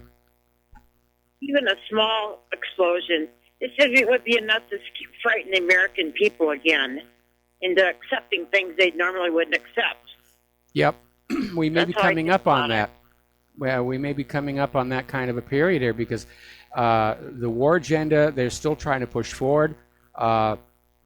We could actually see a coup d'etat against Donald Trump, and they're going to have to get the American people to sit down and say, okay, we're going to go along with this because it's our best option. The school shootings haven't really gotten people riled up enough. They need something bigger. Well, I think that people are realizing the school shootings are a fraud and a fake. Certainly at Sandy Hook, where it's turned out that school wasn't even being used at the time the shooting supposedly took place. We have a government that is willing to kill its own people to get what it wants. I mean, Roosevelt sacrificed the crew of the Arizona to get us into war with Japan. Just wrote them off and said, that's what military people are for. Right. Well, anyway, just something for us to look for. Maybe we can stay with off if everybody talks about it. And it'll keep them from doing that. Just, I don't know. I'm just thinking it's always good to have light shining on something. Yes, it always is. Anyway, Laura, we got to take a break for station identification. Thank you for the phone call. We're going to let you go, and we will be right back.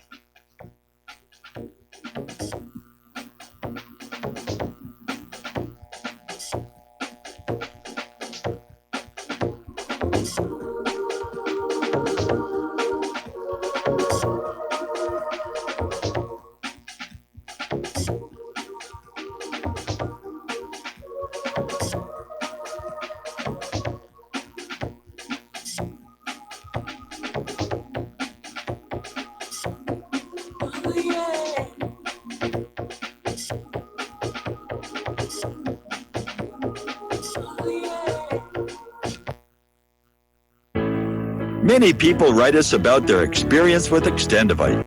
Allow me to read you a few from Amazon.com. By Mel. Great product. My husband and father-in-law use it regularly. Both my husband and father-in-law have had significant change in their blood pressure and overall health. By Amazon customer. It works for me.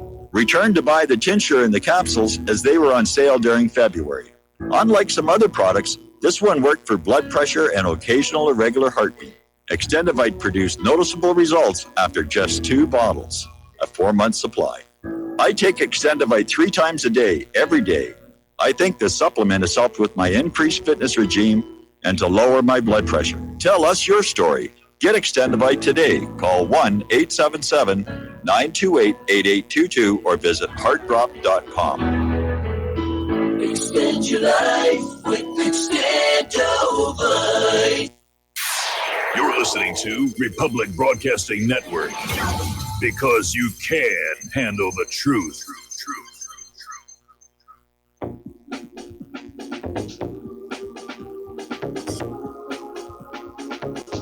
What really happened with your host, Mike Rivero? The history the government hopes you never learn. Here is your host, Michael Rivero. And aloha, America. Welcome back to our show. Hour number 3. The phone lines are open, 800-313-9443. And about 2 weeks ago, I think it was, we ran a story where researchers in Europe had determined that the IQ of young people was in decline. As time went on, the average IQ went lower and lower and lower. And they said they thought it might be something environmental. They don't think it's genetic. And as it turns out, there was this research study conducted at Harvard University that confirmed exposure to fluoride in drinking water does in fact reduce children's IQ. And they basically studied a bunch of children, and they found that children who live in areas with highly fluoridated drinking water have significantly lower IQ scores than those who live in low or zero fluoride areas. And boy, am I glad they don't fluoridate the water out here. All right, so we're going to grab ourselves a phone call. Ben in Florida, aloha. Welcome to the show. What's on your mind? How you doing, Mike? Doing fine. Oh, okay. Name's Ed, not Ben, so I was kind of like caught off guard for a second. Obama purged the military back in 2014, according to some estimates as high as 200 high-ranking military personnel. I'm just curious as whether or not Trump has actually tried to replace these colonels, lieutenant generals, and so forth in the military. Because I really wonder how dependable can the military be in a situation when you have a communist like Obama firing over 200 top military personnel. I mean, how loyal can they be to the country instead of loyal to a party, whether it be a Democrat or a Republican? Yeah, I could see that being an issue. And again, that may indicate that Obama thinks a coup d'etat is possible. I don't think so, because at least among the rank and file military of this country, Trump is very popular. He's more popular with them than with the average American citizen. And I agree. Okay.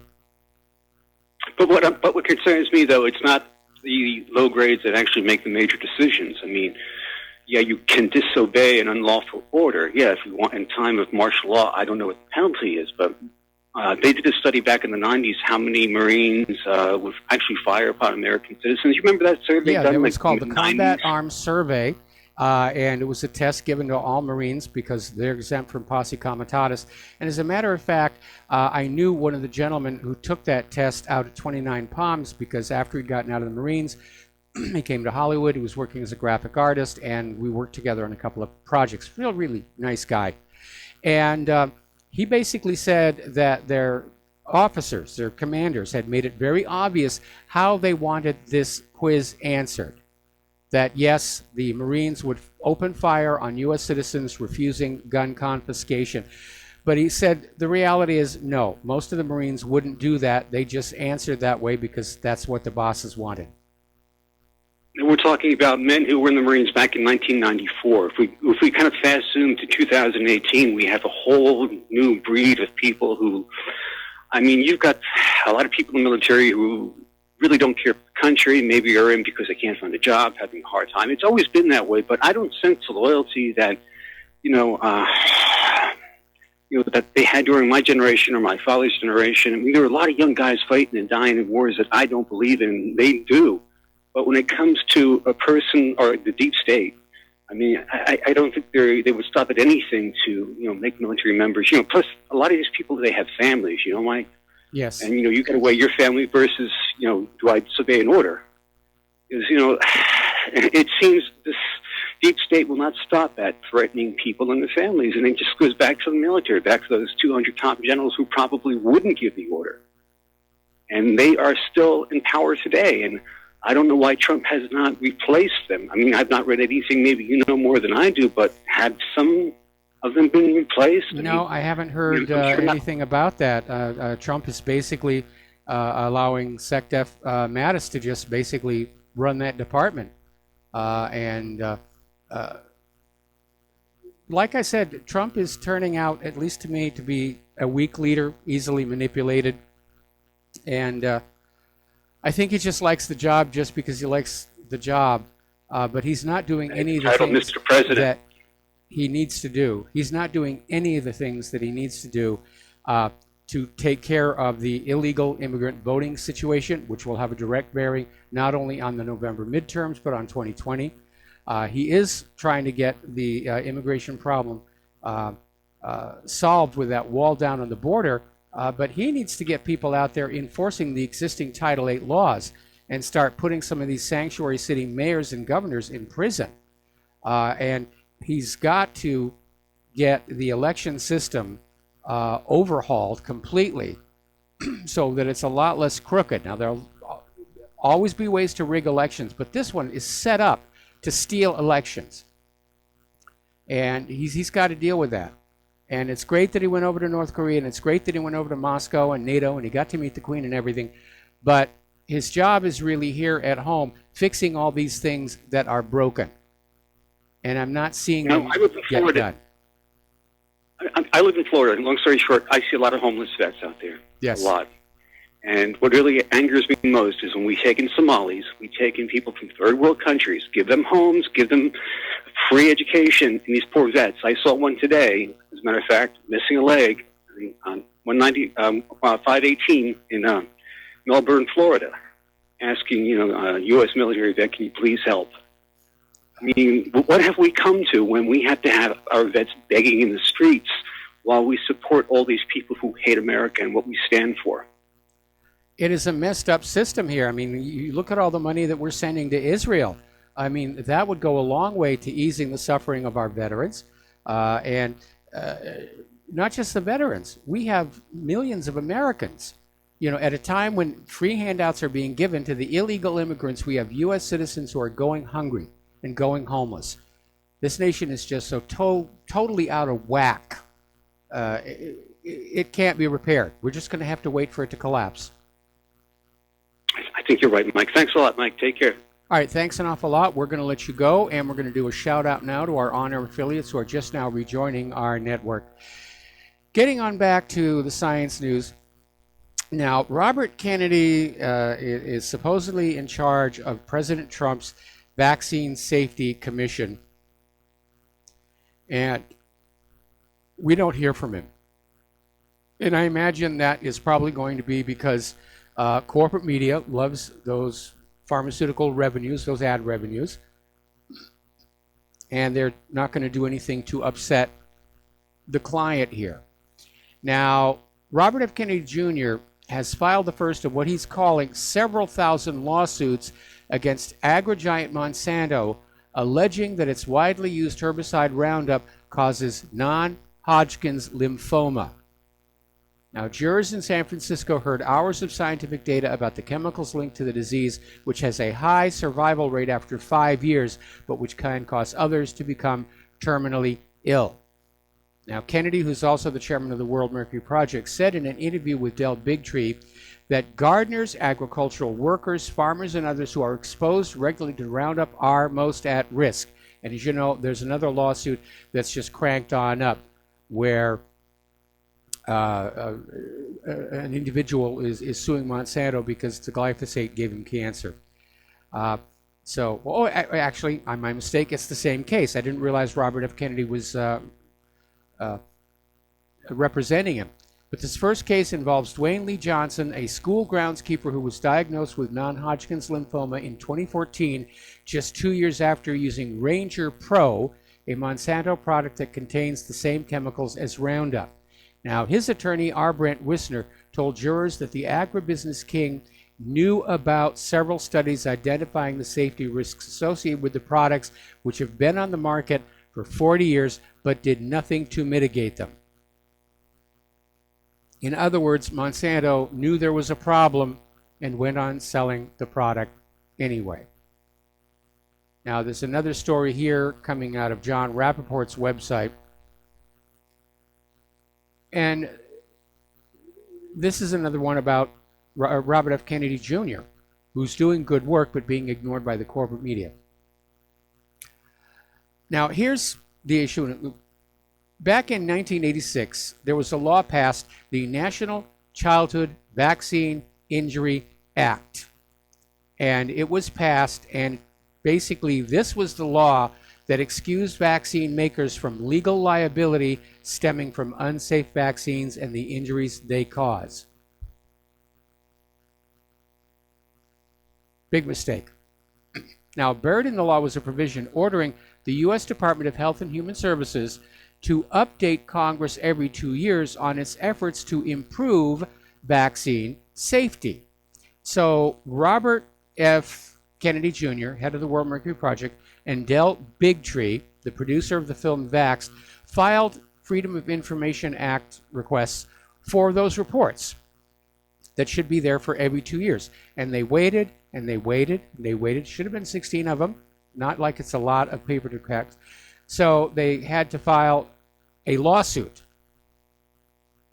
to obtain the information, at which point it came on out that Health and Human Services hadn't been working to improve vaccine safety and hence had not bothered to file the required reports.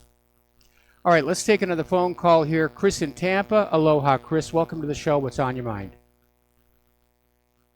Well, Michael, on the topic of Robert F. Kennedy Jr., he just mentioned this past Thursday on Del Bigtree's show called The High Wire, that which, by the way, you can see on Facebook group, his Facebook group and YouTube, streamed live simultaneously Thursdays, 2 p.m. Eastern Time, 11 Pacific. That right after Robert F. Kennedy said, right after he had come out stating that he had been approached by Trump's campaign, then campaign, to head the Vaccine Safety Commission, that immediately after that, all contact by Trump was cut off to Robert F. Kennedy Jr. So, apparently, perhaps he was expected to be a mouthpiece for raising our hopes for, having a Vaccine Safety Commission.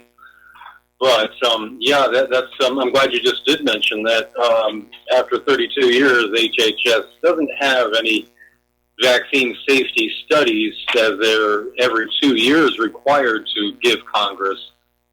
So you have to ask, well, who's been writing the vaccine inserts all this time? I mean, I know it's the companies who produce the vaccines, and I'm surprised that they make it. They do. They confess so many problems, sudden infant death syndrome or many other conditions and diseases. But how many more would be listed in those inserts if HHS had been doing the studies and delivering them to Congress every 2 years as required? So, we have a really debt of gratitude to pay to Informed Consent Action Network there. That's Del Bigtree's and Robert F. Kennedy's organization that he's representing.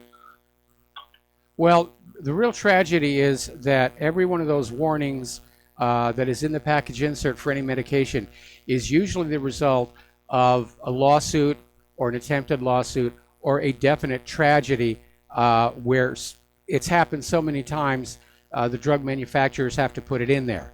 And they don't want to. They don't want to have that. I mean, there are some laws trying to basically tell us about adverse effects. And when you see one of those glitzy TV commercials, you'll see it where there's this rapidly talking person at the end saying all the unpleasant things that could happen if you take this medication, including you might actually possibly die. And the advertisers don't want to put that in there. It is required by the law. And all of those contraindications are usually arrived at by university studies or as the result of a lawsuit. And, you know, the pharmaceutical industries would like that to go away because they're just out there to sell more and more product. And they don't want you worried that you're going to get an adverse reaction. My concern is when you get to the idea of unknown adverse reactions, if whether some of these many chronic conditions that we seem to have here in the 21st century are in fact themselves adverse vaccine reactions. If you look at eczema, for example, which is clearly related to the immune system going out of whack. And then you wonder, did some earlier vaccine throw the immune system out of whack? We know that peanut anaphylaxis is linked to the peanut oil used as an adjuvant. And so we're in this little mechanism where they mandate you take a vaccine, the vaccine makes you sick, then they sell you more pills and medications to basically cure the symptoms rather than treat the cause. Absolutely, and yeah, it's astonishing how many problems our chronic illness has gone up. That I know Robert F. Kennedy Jr. mentioned, and World Mercury Project.org, I believe, is the site. Since the chronic children under 12 having such increased incidence of chronic illness, I hate to mention it without having the statistics, but suffice it to say, it's dramatic.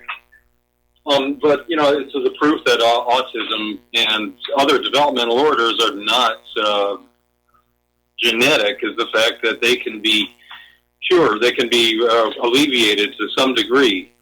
If they were genetic, then you wouldn't be able to fix autism. You wouldn't be able to, detoxify, recover from it.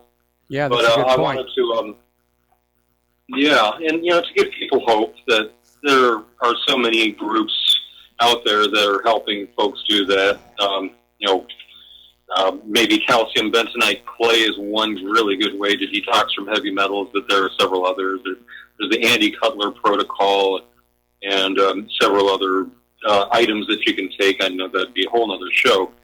But to give people hope, because, I've spoken to people who have a child with autism or an adult child with autism, and then they won't admit that it was coincidental with the vaccines, especially hitting them hard after the 18-month of the vaccines that the babies get at 18 months, hitting the hardest. So, once that's brought up, then you can let them know that they have a lot of support out there, a lot of Facebook groups and websites, and I might as well just mention the links page. We have a lot listed at wearechangetampa.org on the links page. We have quite a few dozens of links and documentaries and books and Facebook groups.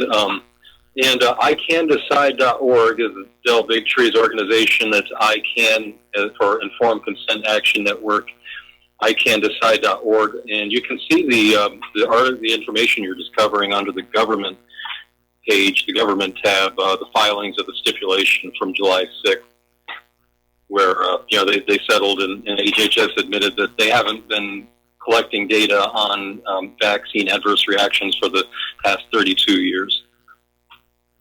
Yeah, but the problem is, there's no money to fund research because the big pharmaceutical companies don't want that. And unfortunately, whoever controls the funding controls the science. In fact, they call it the golden rule of science. Whoever controls the gold controls the science. And right now, science is for sale. We've seen that there was that completely bogus study that came out of the CDC that claimed there was no link between autism and vaccines.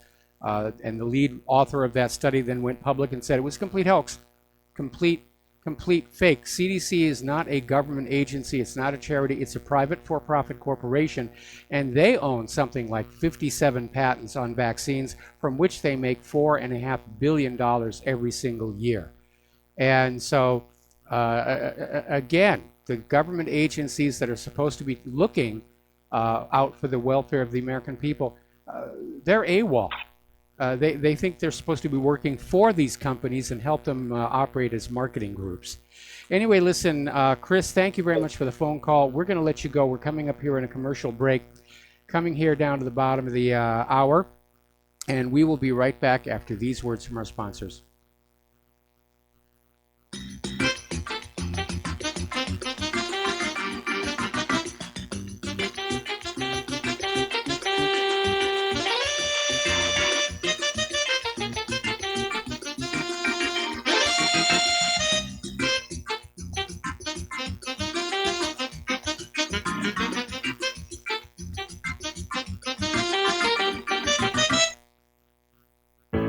Extendivite, a 7-herb combination of garlic, cayenne, hawthorn, bilberry, ginkgo biloba, valerian, and milk thistle. Extendivite is designed to strengthen the heart and arteries and help the body heal itself.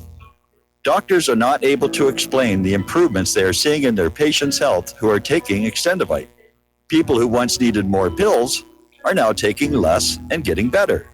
Due to the unexplainable improvements in their patients' health, more doctors are calling to order Extendivite for themselves. Help Extendivite make your doctor a believer. Extendivite is available in capsule or liquid form for just $69.95 for a 2-month supply. To get started, call 1-877-928-8822. That's 1-877-928-8822, or visit heartdrop.com. Extend your life with Extendovite. Folks, we're living in a world the likes of which we've never perceived any clearer than we do now. The plan for global governance has been in the works for generations and would have likely been achieved by now, but for the fact that the globalists left open their Achilles heel. With all their tools, Federal Reserve System, fiat currency, no child left behind, and then Common Core education introduced to our schools to dumb us down, vaccines, pharmaceuticals to lobotomize us, GMO foods, insertion of compromised or bought and paid for politicians, judges, mainstream media propaganda, all pieced together like a puzzle designed to ultimately bring the world under submission. But with all their strategy, they forgot one thing: knowledge. And knowledge is power. With knowledge, their bombardment is nullified. Folks, with that, as brilliant and knowledgeable as you've become, among the wisest audience of any radio audience in the world, and you are, I want you to take a moment to reflect and ask yourself, how much of that knowledge did I obtain from Republic Broadcasting Network? How high has my consciousness been raised since I've been a listener? How fast am I now able to discriminate truth from fake news by being a Republic Broadcasting listener? How clear am I now able to see the world since I've been listening to RBN? Ask yourselves those questions, folks. Then ask yourself, what is that knowledge worth to me? Like my morning coffee, how would I survive without it?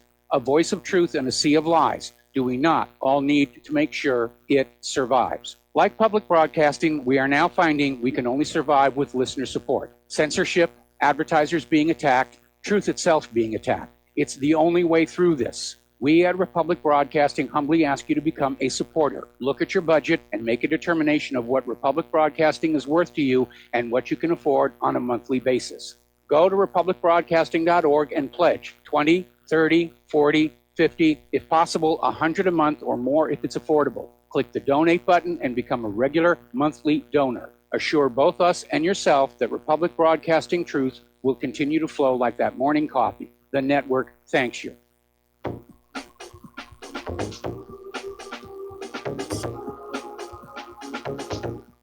What really happened with your host, Mike Rivero. You're listening to the Republic Broadcasting Network. Here is your host, Michael Rivero. And aloha, America. Welcome back to our show here. And as you know, because of our volcano, which is still volcanoing, our tourism has declined. And now it turns out we've got another issue. So for those of you who are thinking about coming on out here, And the Hawaii Tourism Authority is not going to like me reporting this story. It turns out Hawaii has one of the highest rates of antibiotic-resistant gonorrhea in the country, according to staff at the Hawaii Health and Harm Reduction Clinic in Kaka'ako. And this mutated STD was first detected here in the islands in 2016. And according to Jefferson Remo, the Hawaii Health Clinic's STD program coordinator, it's becoming increasingly difficult to treat. And he says they have a lot of people from Southeast Asia who get treated or treat themselves with the wrong antibiotics. And if you don't finish your antibiotics, or if you're taking the wrong ones, the bacteria is able to build resistance. And by the way, that applies to all antibiotics. If you have an infection and you're given an antibiotic, the nurse practitioner or the doctor is going to say, make sure you finish it all. Because after a few days of taking the antibiotics, you're going to feel better. You're going to feel like you're over the illness. You are not, because the bacteria is still in there. And if you don't finish the antibiotic prescription, then it will come back and it will be harder to kill the next time. All right, let's go to the phones here. Peter in Dallas, aloha. Welcome to the show. What's on your mind? Hi, Michael. Thanks for the good work. Maybe you can help me out. I had a friend who insisted that the CDC was a federal agency. I went into their website. I searched around. I found, and I think, and I'm not sure, but basically I think that there are two CDCs. One is associated with the federal government, and there's one that isn't. And it was very difficult to understand what they were talking about. But, at one point it was talking about how one checks the other and how there's no conflict of interest and how careful they are to follow the rules. So I was never quite sure if there's two CDCs or there just is one, or maybe you're a smarter guy than me. Maybe you can help me out. Well, I mean, I'm looking at the cdc.gov webpage, and by the way, the fact that it has .gov does not in and of itself constitute proof that they're a government agency. A lot of websites have .gov or .net or .whatever. It's kind of loosey-goosey. But down at the bottom, there is a page here about CDC and its organization, mission, role, and pledge. Now, this is all, of course, for public consumption and to promote its image. But lately, its image has been rather battered, first of all, by the exposure of that bogus study on autism and vaccines that was discredited, and the revelation that it is not unbiased in the area of vaccines because it owns so many patents for vaccines that it's making money from. Have you ever noticed it's the CDC that's always coming on out and saying, no, you've got to have more mandatory vaccines this year. It was only 30 last year. It's going to be up to 45 this year. They're pushing products. I'm not disagreeing with you. You're confirming basically what I believe, that there is only one CDC. It is a private corporation, and there isn't another thing called the CDC that's associated with the federal government. No, it's a private for-profit business, and they get most of their money from vaccine sales and from the big pharmaceutical companies themselves. Okay, thank you, Michael. All right, thanks an awful lot. So, let's see. Apparently, the company that makes what's described as the Cadillac Ambien nasal spray has hiked the price by 800%. Now, if you'll remember, Donald Trump was trying to get prescription medications down, and here we have these drug companies openly in defiance of him and just shoving up these prices for these medications to the point where even with insurance, people can't afford these things. And so you've got this Raymond James and Associates drug companies have raised prices 3,653 times on 1,045 drugs so far this year. Now, normally drug companies will do one round of price increases in January and another in early summer. So it's more price gouging. It's like that guy who got the EpiPen. made it hugely expensive. Now, here's a little bit of good news. Federal authorities arrested the billionaire founder and owner of Insys Therapeutics on charges of bribing doctors and pain clinics into prescribing his company's fentanyl products to their patients. Fentanyl is a synthetic opioid. And right now, opioids are claiming over 64,000 lives a year in the U.S. alone. And we're talking prescription opioids because these things are addictive. These pharmaceutical companies are bribing doctors to turn their patients into addicts for profit reasons. We'll be right back. Join us on the air, 800-313-9443.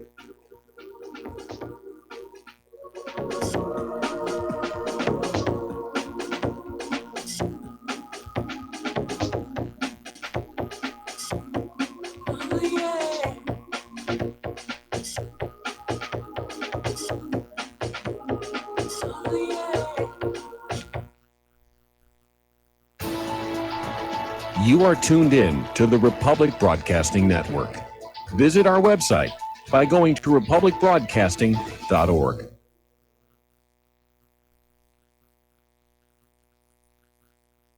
Do you or a loved one suffer migraine headaches? Listen to what scientist Kurt Hendricks has to say. 35 million people in the United States suffer with debilitating migraines.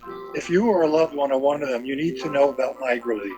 Hi, I'm Kurt Hendricks, the scientist that formulated and patented the MigraLief migraine formula. MigraLief is a non-prescription dietary supplement recommended by neurologists, pharmacists, and pediatricians to address nutritional deficiencies in both adults and children over 2 with migraines. Try MigraLief for 3 months and see the powerful difference it can make in your life, or get your money back, no questions asked. Go to MIG911.com or call 800-MIG-7354. You can change your life today. So if you suffer from migraines, don't wait. Call 800-MIG-7354. That's 800-MIG-7354. Or visit MIG911.com. Did you know that neither the American Medical Association nor the American Bar Association were established to benefit the American people? Have you recognized that in our country, healthcare has little to do with health, and that our court system has nothing to do with justice? The priests of both medicine and law have been incentivized to implement a dark agenda on behalf of the Bilderbergers and their ilk. To protect ourselves and our progeny, we need to take a much closer look at how these two giant industries really work. Join me, Al Whitney, on In Defense of Humanity, Saturdays at 7 p.m. Central, as we expose the matrix and learn how not to consent to our own destruction. Many people write us about their experience with Extendivite. Allow me to read you some from Amazon.com.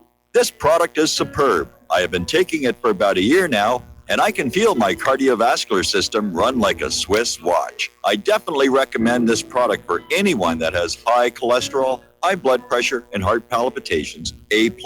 It's potent, but it works. I have been waking up for the past 3 years with numb hands, and a week into using Extendivite, my numb hands seem to have cleared up. My circulation was off, and now it's back on track. So I'm happy. I feel so energized, and I have my husband on it now. My mother-in-law has cholesterol problems, so I bought her a bottle as well. Thank you so much. Love the product. Tell us your story. Get Extendivite today. Call 1-877-928-8822 or visit heartdrop.com. Extend your life with Extendovite.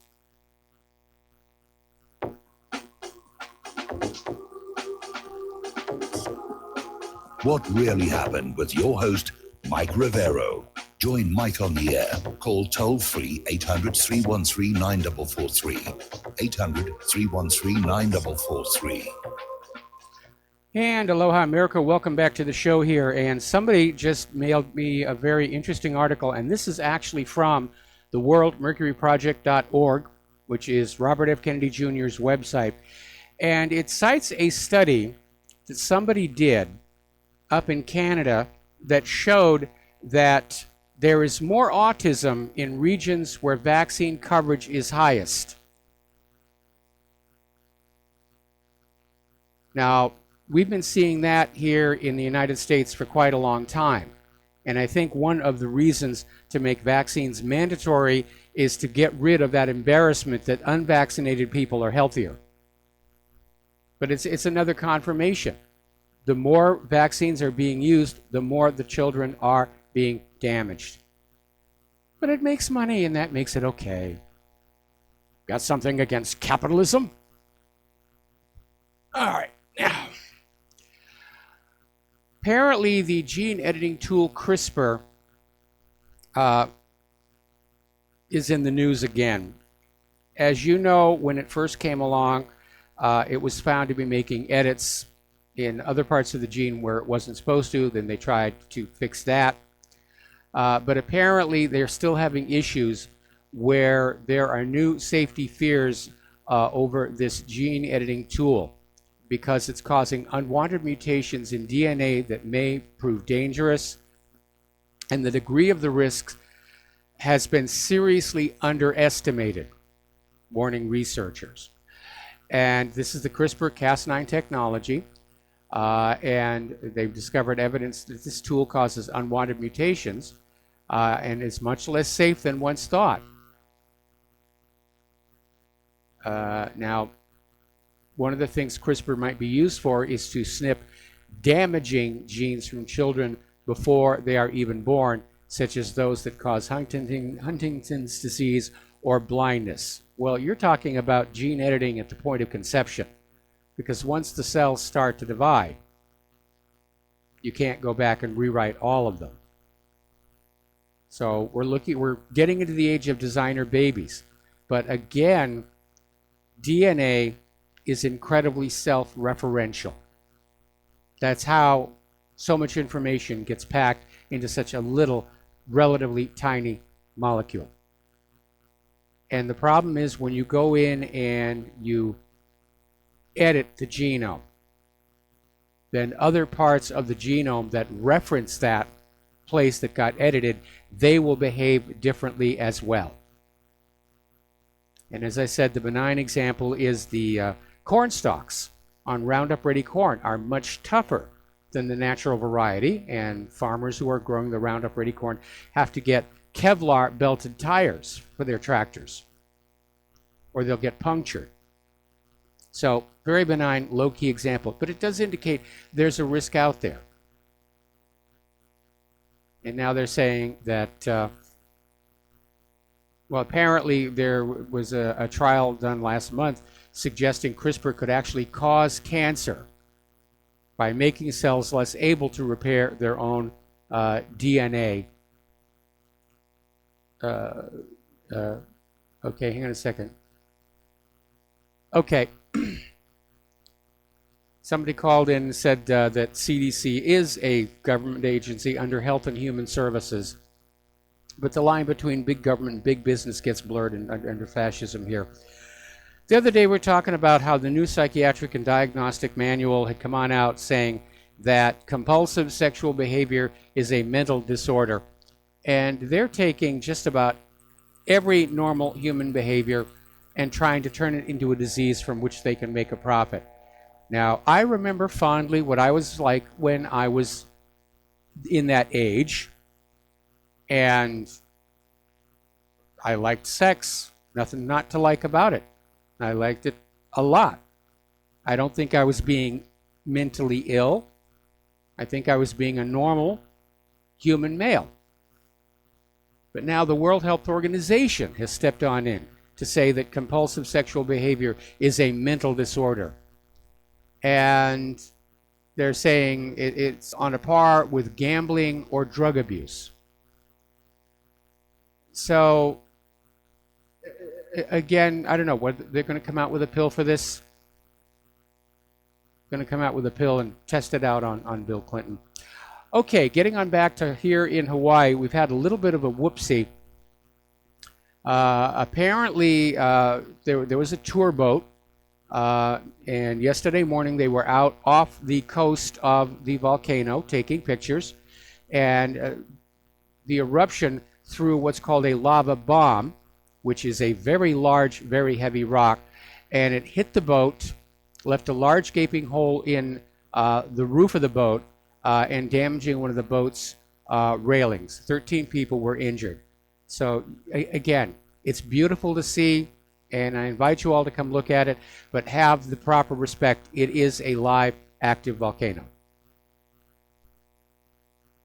So now then, over at Yellowstone, some people are getting a little nervous over there. Now, about a month ago, we were reporting on the behavior of what's called the Steamboat Geyser. And the Steamboat Geyser historically it erupts like maybe once every year and a half, 2 years. And all of a sudden, it started getting really active. It's been erupting quite a bit. And now apparently a 100-foot-long fissure near the Yellowstone supervolcano has opened up and has resulted in the closure of parts of Teton National Park. And there are concerns that there may be some kind of an event about to happen there. There's certainly a lot of volcanic events happening around the Rim of Fire, although the USGS says overall there's no increase, it's just the normal.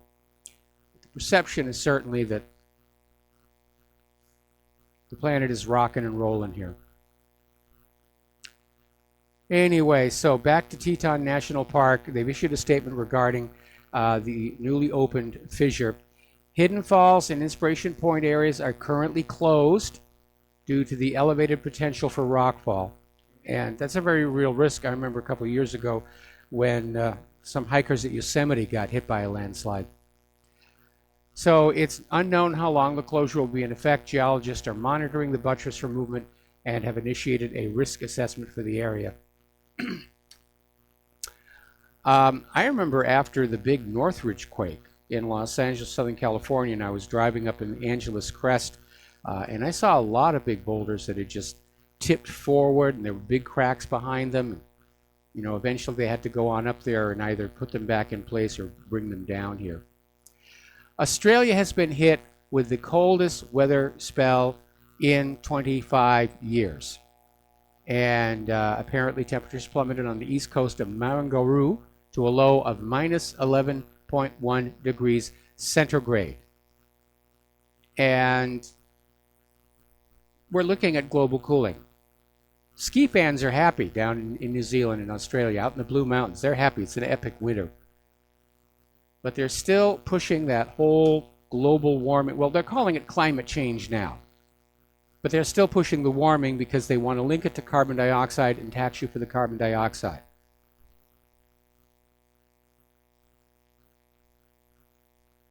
Some of the pundits are now calling it catastrophic climate change, like it's unnatural. Ooh, it's unnatural. It's all your fault. You icky poo human beings. It is a scam. Climate always changes, always has, always will. And the primary determinant for climate here on Earth is solar radiation, which is at a minimum and even getting lower, and the changing shape and orientation of Earth's orbit, which is what gives us recurring ice ages versus interglacials. And we're in an interglacial. That's where we are right now.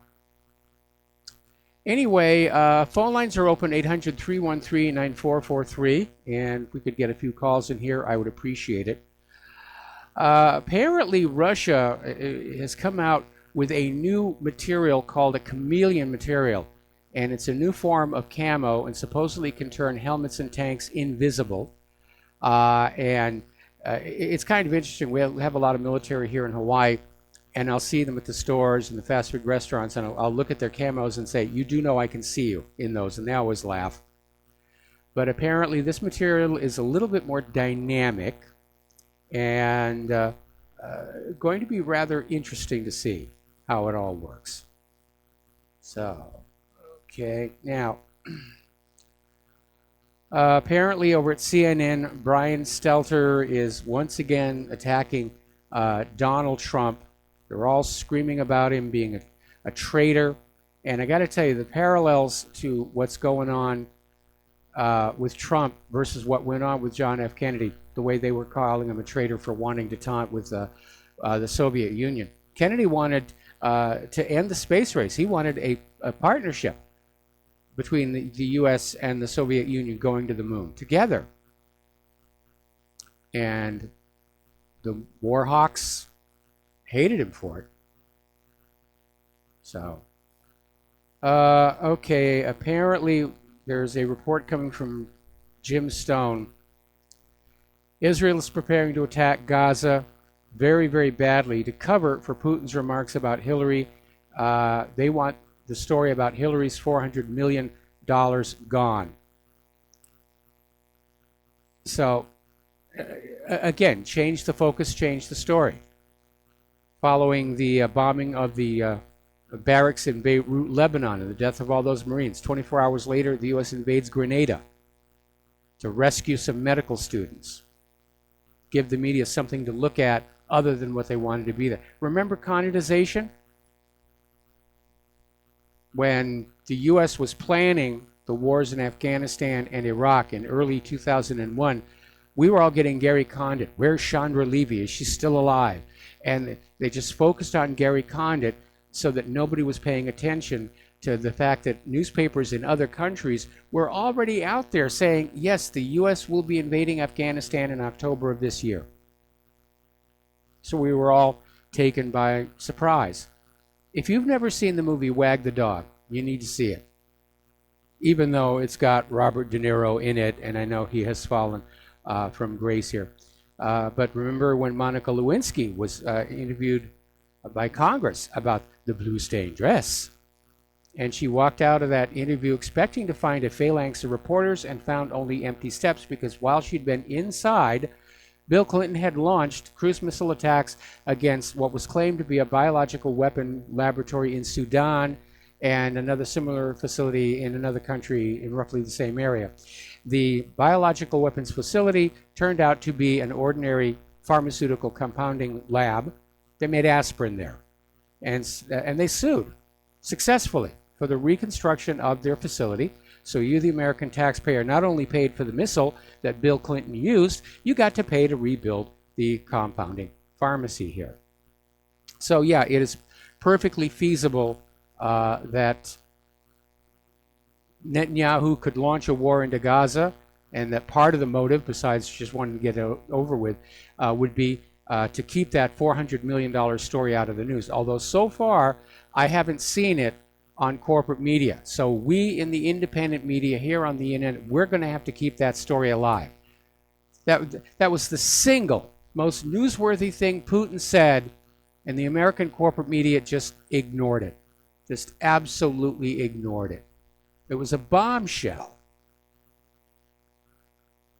Okay, apparently Facebook's game of censorship is extending to pages regarding holistic medicine or self-healing, taking care of your own self.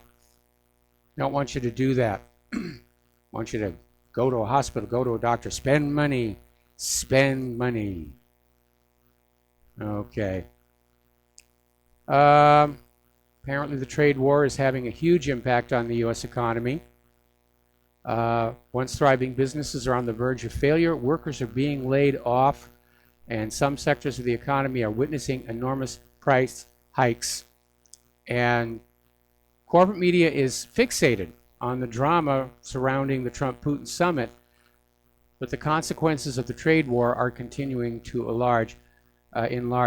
Okay, Russia has charged an alleged CIA mole with treason, could face 20 years in prison for that. And Hillary Clinton, she's back out there. I know she's going to try and run in 2020, unless a meteor hits her or something. But she's out there speculating about Trump's national loyalty. They're pushing the thing. He's loyal to Russia. He's not loyal to America. Boy, they're pushing so hard. I wonder if they're even going to wait for 2020. I wonder if they're really, like that one Democrat said, get rid of Pence and Trump and put in Hillary. Just reverse the election. I know that's what Hillary wants. Over at Health and Human Services, there has been a 224-page report issued on how the Obama administration allowed violent criminals, drug smugglers, and human traffickers, along with unaccompanied children, into the United States of America. And we don't know if it was intentional or they just screwed up royally. So, okay. Netflix apparently lost $17.8 million for each of its 112 Emmy nominations. That's odd. When I was in the industry, getting an Emmy nomination was supposed to make people love you more and come see your shows. Or is that what they spent on their ad budget? There's a lot of advertising that goes on with the Emmys and the Oscars and the Golden Globes. If you're in those organizations, you get stacks and stacks of free DVDs and Blu-rays. And apparently Netflix is just, they're losing viewers. The Emmy nominations are good, the viewership is bad, and that's something that can actually happen. We already talked about San Francisco and non-citizen voters here. So apparently, somebody tried to get to Donald Trump with a paraglider at his golf course, one of his golf courses, and it was flying a sign behind it saying, "Trump, you're way below par." And he got a little too close to the president, and he had to be warned off by presidential snipers. That was a reckless thing to do. All right, we're going to take a break for some commercials here. We're going to be back with the last segment of our program after these few words.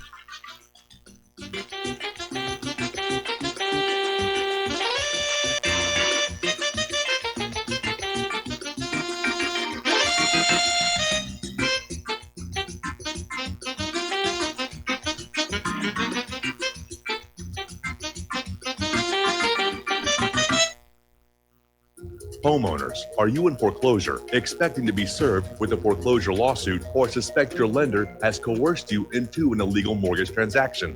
A huge number of mortgages made in the last 10 years have legal issues and are possibly defective. State laws and the U.S. Supreme Court have upheld that defective mortgage documents are grounds for foreclosure defense and for counterclaims in favor of the homeowner. If your mortgage has been sold or assigned since closing the loan, it may be defective and you may be paying the wrong party, and the lender may not have standing or the right to foreclose or collect payments under the law. If you would like to know if your mortgage is legal or not, or know if you are paying the right party, we can help. Our initial consultations are free of charge. We are not attorneys. We are legal researchers and work closely with experienced lawyers who know how to help you find the evidence to help you keep your home. Call toll-free 1-855-2-KEEP-IT. That's 1-855-2-KEEP-IT today. Without the right accessories, any guy can be off the mark. Whether you've invested thousands in your arsenal or you own a single trusted firearm, a visit to AROutfitting.com is in order. It's one of the finest online selections of tactical optics and AR parts and add-ons, like EOTech, quick target acquisition with no peripheral loss. Browse the full range of Nikon scopes and binoculars. AROutfitting.com can illuminate your world with Streamlight gun-mounted lights from keychain to large handhelds up to 1,100 lumens. Find some stability with Battenfield Tactical Bipods. AirOutfitting.com has CMMG gun parts, barrels, assemblies, handguards, part kits, and more, plus mag-full clips and magazines.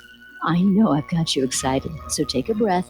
Head to AirOutfitting.com. The site's super easy to navigate and features a ton of technical info, including links to manuals. We also welcome vendor and manufacturer inquiries. Remember, if you don't see it, we can get it at AirOutfitting.com.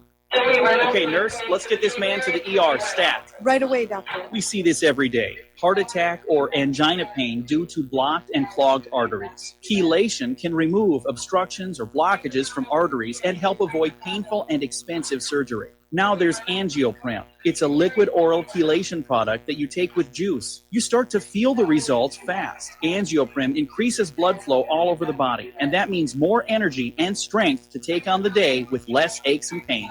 60 years of research has gone into chelation, and Angioprim is the result. A safe and easy way to unblock your veins and arteries from buildup that slow circulation. Paging Dr. Jones. Please report to the emergency room right away. Log on now for a special radio offer from Angioprim. That's angioprim.com/radio. ANGIOPRIM. Angioprim.com/radio or call 877-882-7221. That's 877-882-7221. What this country is coming to, I sure would like to know.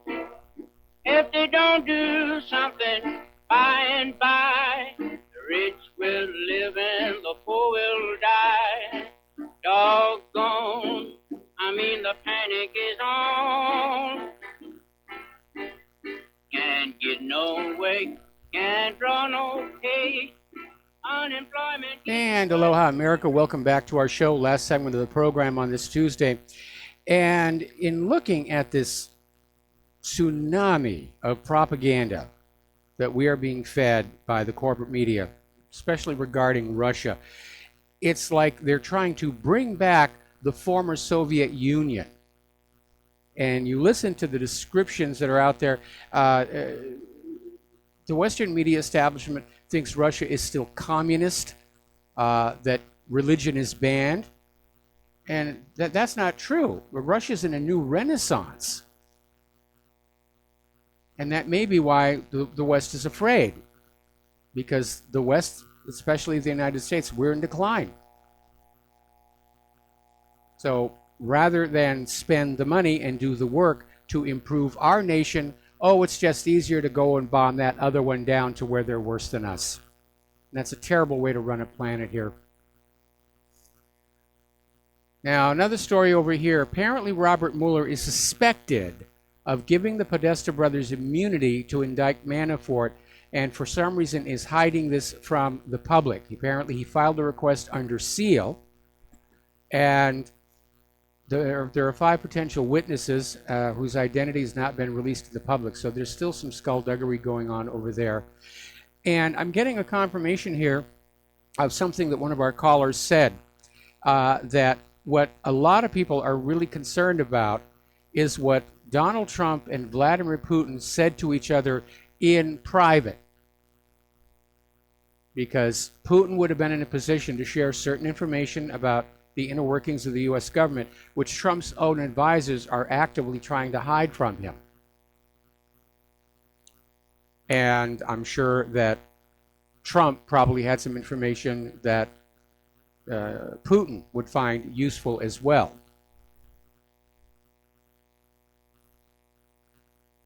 That's why everybody's out trying to stop this thing. I mean, CNN went on out and said Trump should cancel all of his meetings with Vladimir Putin until Russia takes demonstrable and transparent steps to prove they won't interfere in future elections. CNN, you prove they interfered in the last one. And no, the heads of 17 U.S. intelligence agencies swearing to me on a stack of Bibles that it's so doesn't make it so.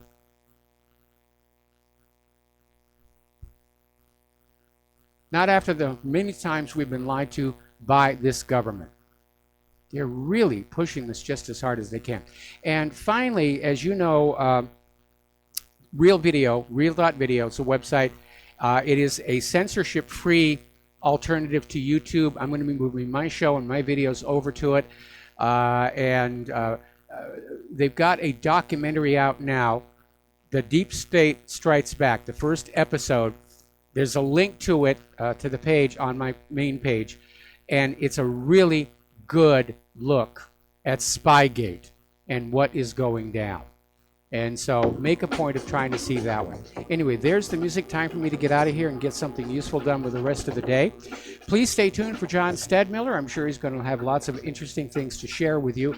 Please share what you learn here and on the website with everyone you can. We've got to get this information going on out there. We've got to shout down the corporate media's lies. Please donate to Republic Broadcasting. Please donate to whatreallyhappened.com. We'll be back here tomorrow. Aloha, America.